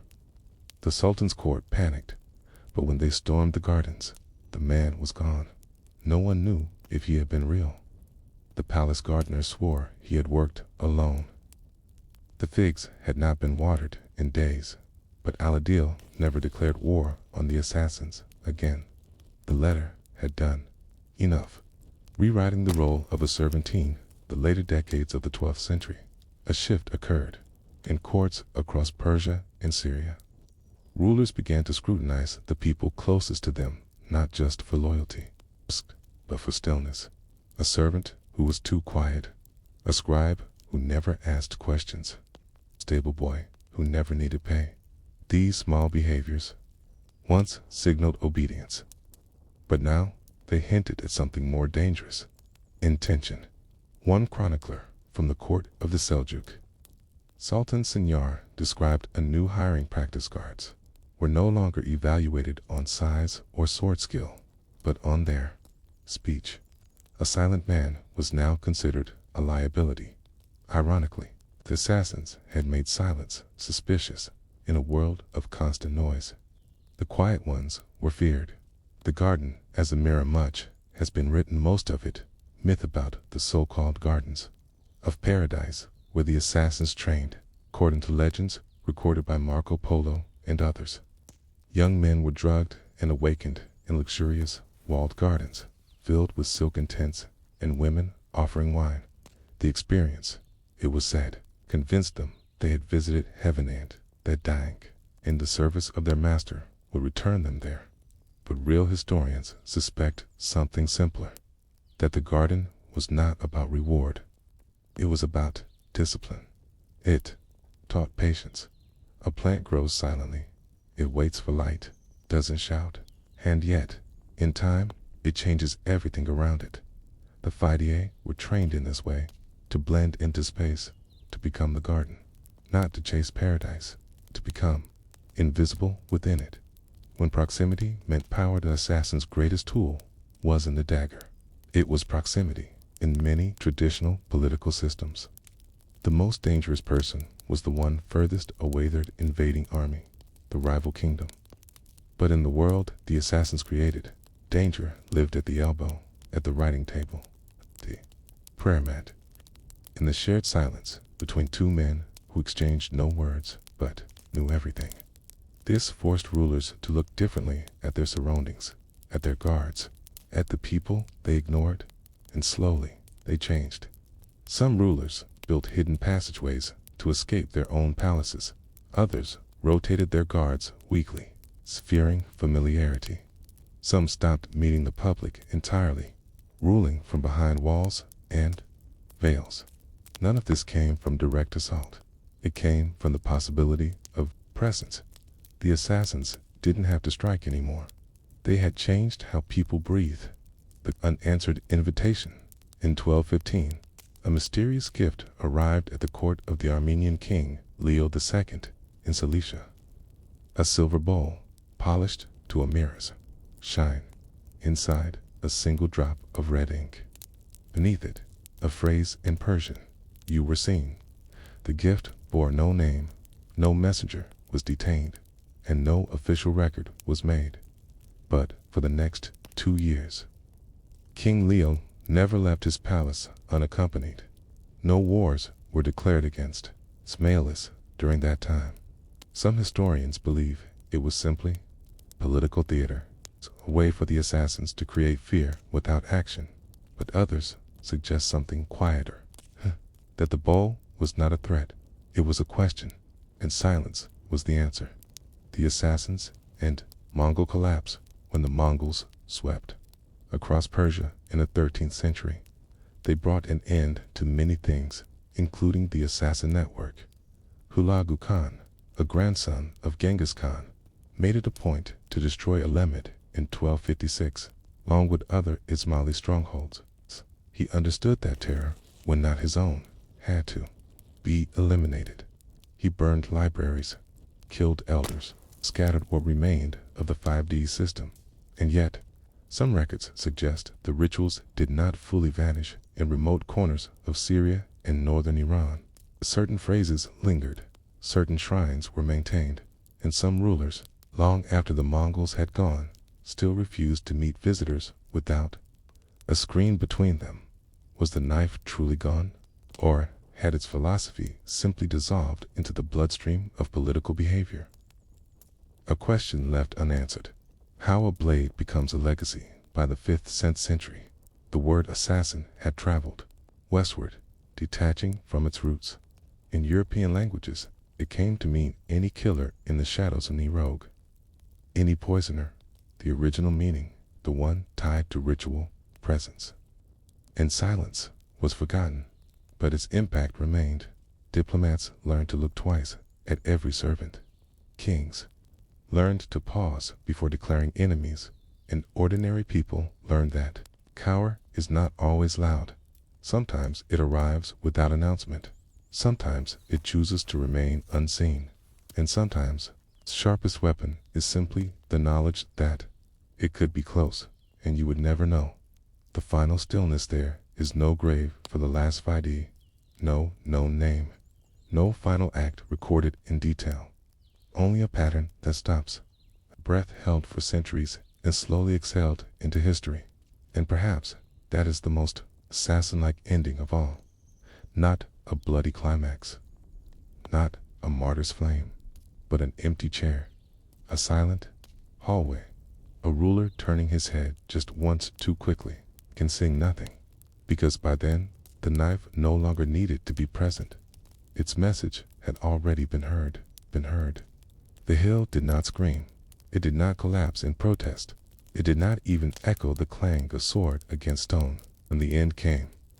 It came like a heavy breath exhaled through iron lungs. Quiet, dense, final dot, the fortress of Alamut, the most famous of the assassin strongholds, was not built for resistance. Not truly. It had no army to send forth, no cavalry to charge down a valley. What it had was height and silence and time. And for decades, that was enough. But time had changed, and the Mongols were not like the others. They did not trade threats. They did not respond to silence with silence. They did not hesitate before walls or forests or gods. They simply came.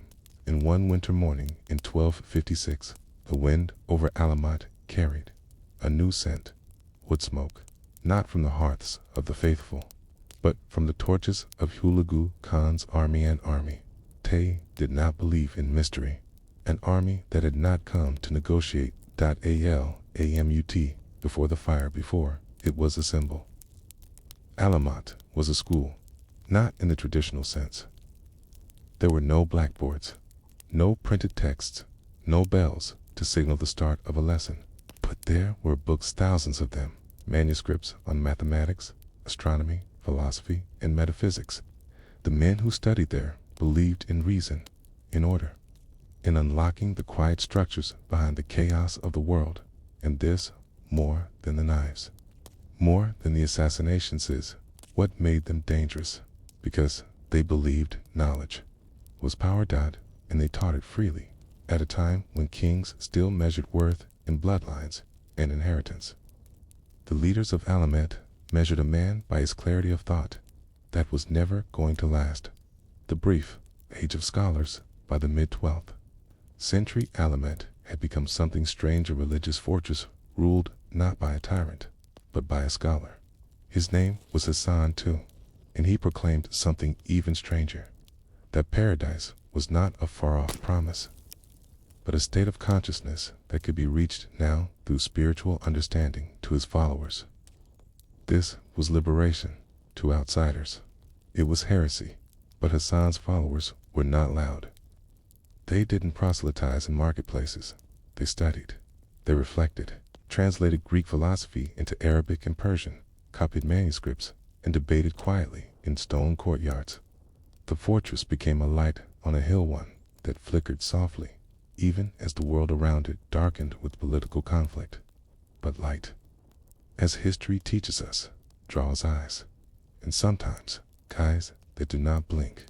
The arrival of Hulagu, 1253, Mananji Khan, grandson of Genghis Khan, issued a command to his brother Hulagu, destroy the enemies of the Mongol Empire in the Islamic West. That meant the Abbasids in Baghdad, the Seljuks in Anatolia. And yes, the Nizari Ismailis, known to outsiders simply as the assassins. To Hulagu, the order was clear. These small mountaintop fortresses, mysterious and self-contained, were a threat, not militarily, but psychologically. They could not be allowed to exist in a world the Mongols aimed to flatten and unify. So he began to march. His army was not vast in number, but precise in cruelty.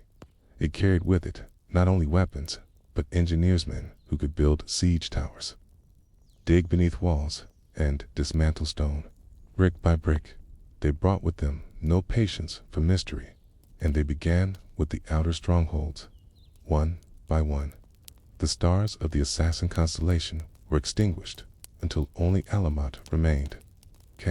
Surrender without ceremony. The strangest part of the siege was that it did not last long. The leader of Alamut at the time, Ruk al-Din Korsha, was not a man of war. He had grown up within stone walls, in a world that prized books over battles. When faced with the might of the Mongols, he tried diplomacy, sent envoys, offered surrender. But the Mongols were not interested in compromise. Even when Korsha finally stepped down from the fortress and laid himself at Hulag's feet, the decision had already been made. The libraries would burn, the towers would fall, the people would vanish, and most strangely of all, the world would not weep.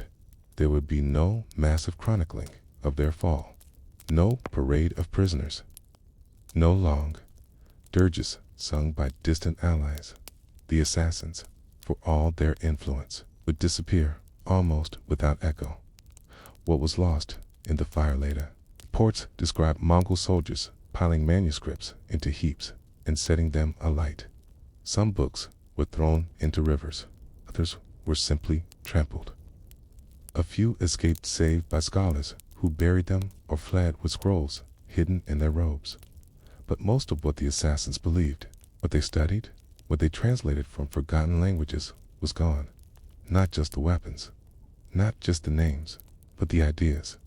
It is one of the great ironies of history that the group known for secrecy may have been the caretakers of knowledge so profound, so structured, that it could have reshaped entire schools of thought. And we will never know, because the gatekeepers did not defend their gates.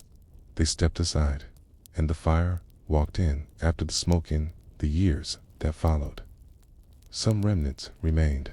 Small pockets of Nizari Ismaili communities survived in Syria, in Central Asia, in India. They no longer practiced the art of infiltration. They no longer trained in mountaintop fortresses. They survived by becoming something else, quiet, dispersed, resilient. But the old order, the order of logic, discipline, and proximity was gone. Alamut was never rebuilt. Its libraries were never restored. Its philosophy was never reassembled. And, unlike many fallen empires, it left no successor to carry its banner. Only questions, and a name, assassin. A word that grew louder even as its meaning faded.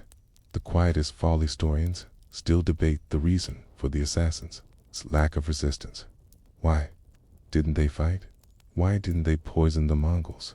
Why didn't the knife appear in Hulag's own tent? Some say they had lost their edge, grown too introspective, distant from the world of espionage, terror. Others believe they made a choice to vanish before they could be rewritten. 2. Let fire take the books rather than have them used as weapons, to step away rather than feed the Mongol machine with one more enemy. It's not clear which is true, but what is clear is that when they fell as they had lived, not with banners and drums, but with quiet breath and a knife that stayed sheathed. There are moments in history where the ending comes not as a bang, but as a kind of suffocation, a closing of heavy doors, a forgetting that is so smooth, so complete, that one might wonder if the thing ever existed at all after the fall of Alamut, after the fires had eaten the scrolls and the bricks had cracked under siege hammers. There were no great monuments raised in remembrance, no ballads in marketplaces, no statues of resistance. There was simply less thought, less noise, less fear, less complexity. And maybe that was the point, because to Hulagu Khan in the machine he marched at his back, silence was not just peace, it was order. But what happens in the space where ideas used to live? What remains when the keepers of contradiction are gone? Let us step into the decades after the fall, where the dust did not settle, but drifted, and where the very memory of the assassins began to blur. The dismantling of a network, the Mongols were efficient. That was their gift. Where others ruled through rituals, oaths, and bloodlines, the Mongols ruled through logistics.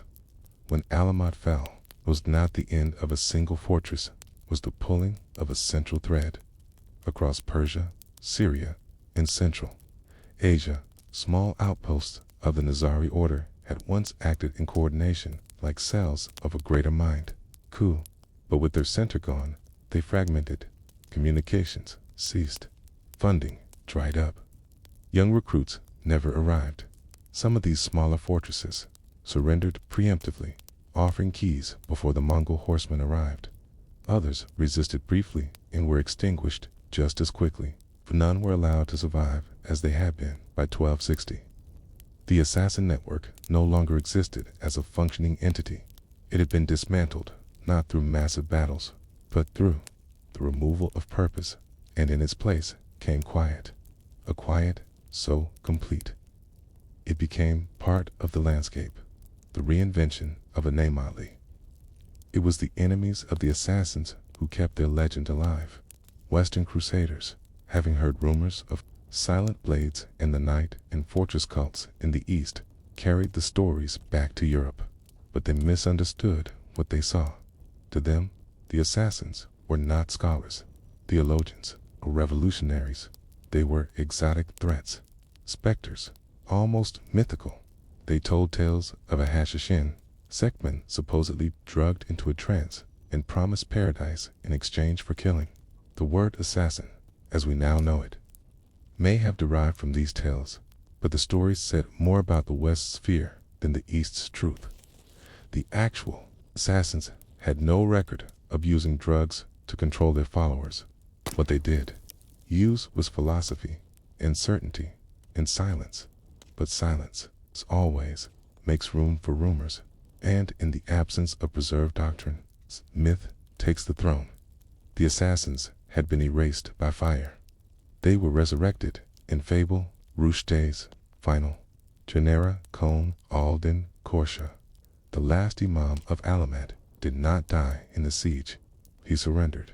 He was taken into Mongol custody, likely believing that by submitting could preserve some shred of his community. He was wrong. Though initially treated with civility, he and his family were later executed, perhaps on direct orders from Lungi Khan, not in a battlefield, but in custody, not with rebellion, but in resignation. And with his death, the living lineage of the assassin leadership ended. The Mongols ensured it don't. They were not interested in allowing survivors to inspire future uprisings. They understood that ideas live longer than bodies. And so, they went after the bloodlines and the libraries. No prince, no priest, no parchment, only dust. The survivors who never spoke some say a few scribes escaped Alamut with fragments of texts hidden in their robes. Others claim certain teachers went underground, integrating quietly into local communities in distant regions, where Nizari doctrines subtly merged with folk traditions and local forms of Islam. But they did not preach. They did not rise. They simply survived. In places like Syria, small pockets of Ismaili thought persisted in isolated mountain villages.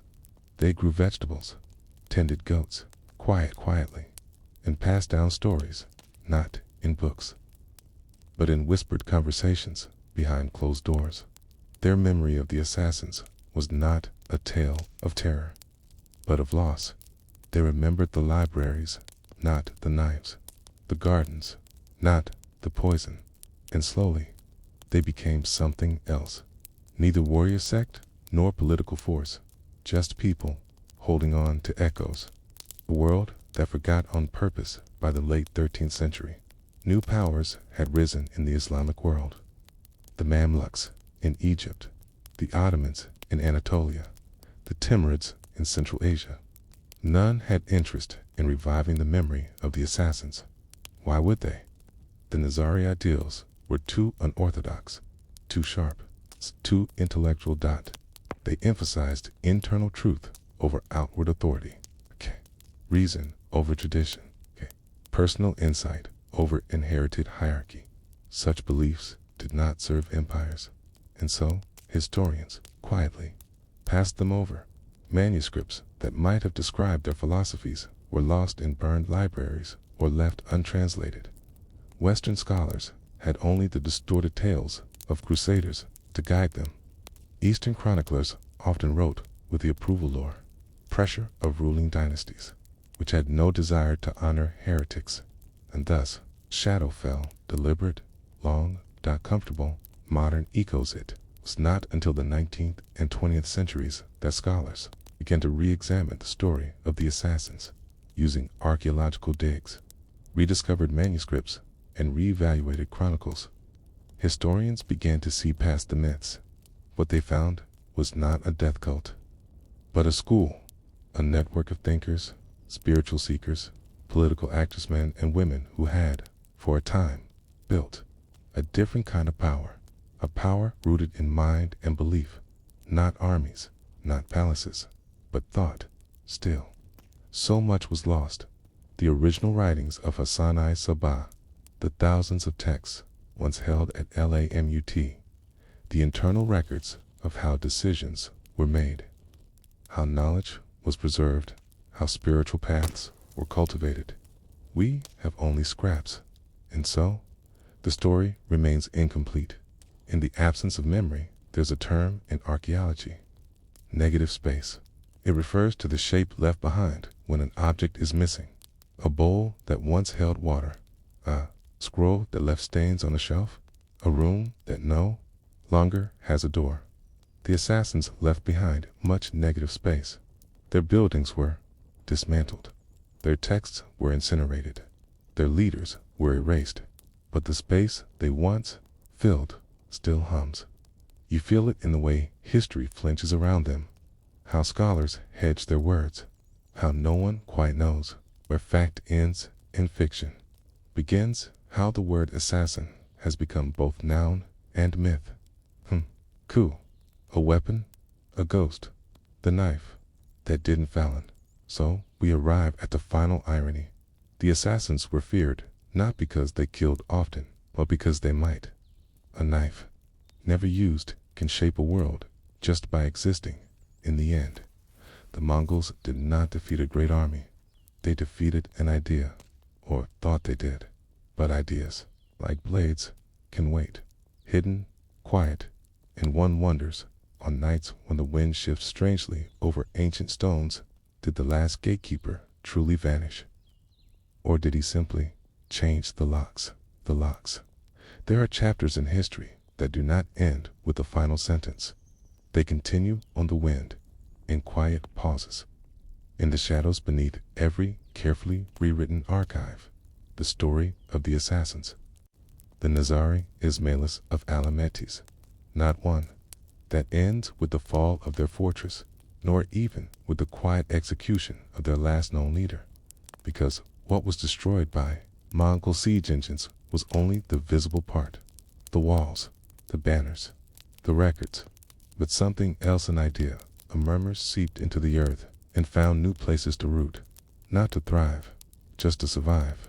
And that survival, silent and undramatic as it was, may be more haunting than their most feared act.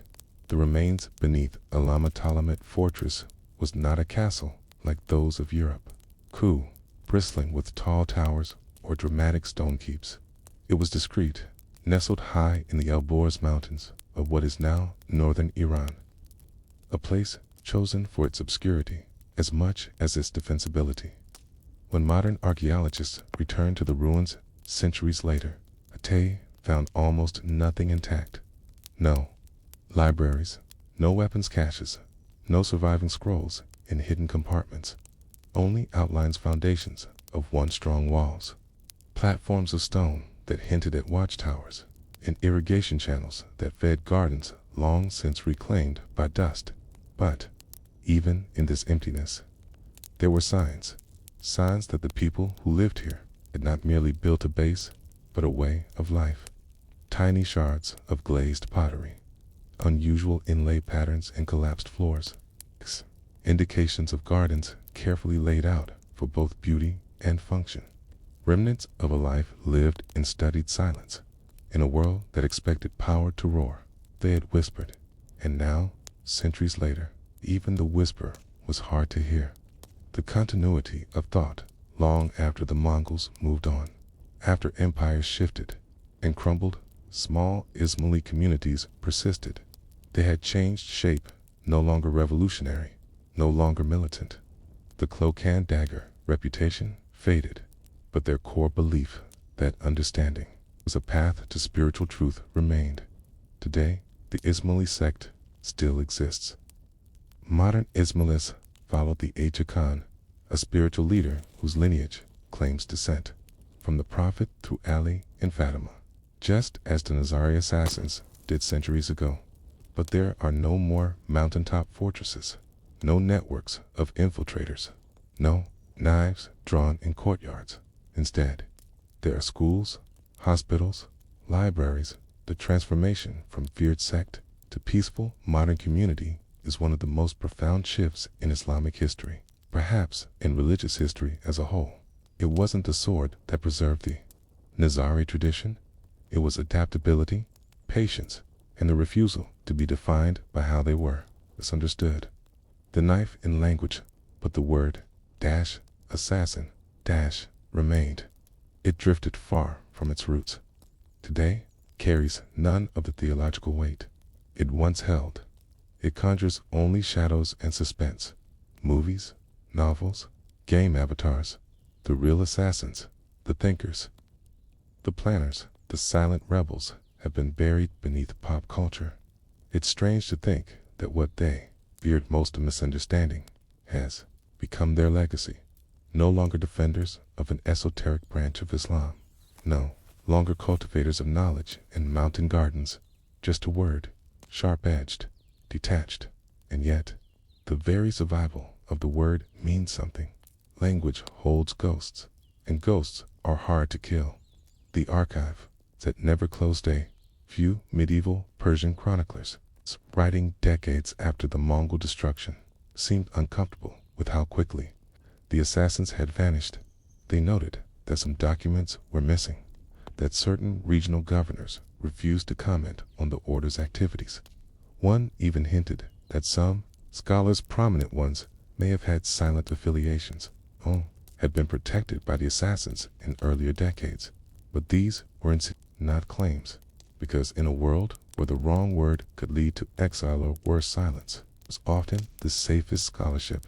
It's possible that some private libraries in Persia, Syria, or Egypt held fragments of lost assassin texts, but if they existed, they were hidden well, and with every generation, the likelihood of rediscovery faded. Because what is not taught becomes dust, and dust is patient. The mystery of the disappearance. Why, truly, did the assassins disappear so completely? It only the Mongol conquest, or had the order, by the mid-13th century, already begun to decay from within?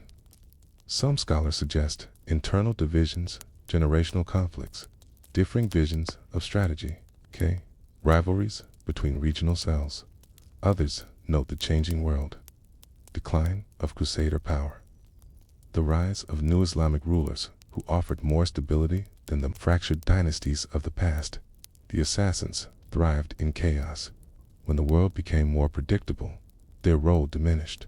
And so, by the time the Mongols came, they were not facing an enemy in their prime, but one already weary. The siege may have been a mercy, in a brutal way, a sudden end instead of a slow erosion. But then again, who decides what counts as the end? The secret in the stone. There's a legend, unverifiable but persistent, about a stone in the ruins of Alamut, a carving on its face, half worn by time, which simply reads, "Not everything dies." Whether it was etched by a survivor, a later visitor, or never existed at all, the phrase lingers. Not everything dies. Not truth, not memory, not the hum of a knife, sheathed long ago, but never forgotten. Even today, when you stand among the ruins of that fortress, now accessible only by steep hiking trails and local guides, It's easy to feel the absence, not of noise, okay? As though the mountain still remembers the footsteps of students walking in quiet formation. It's the low voices of teachers debating unseen truths. The nights when stars were read like books. The assassins may be gone, but the ground has not forgotten. A reflection before we leave in the end. The assassins were not erased by death. They were erased by misunderstanding, by being turned into symbols rather than people. They became fear, then fable, then fiction. But in that journey, we slipped through history's grasp, and maybe that's what they wanted, because to survive in memory, sometimes you must disappear. In fact, they were not the first to wield silence as a tool, but perhaps they were the first to make forgetting into a strategy. Now, as you drift into sleep, consider this. What truths have been buried, not under stone, but beneath the words we use every day? And if the assassins were not who we thought they were, who else might we have misunderstood? Who else is waiting in the quiet corners of history, unseen, unclaimed, attached? Some things simply wait to be noticed again. Asterisk. Good night.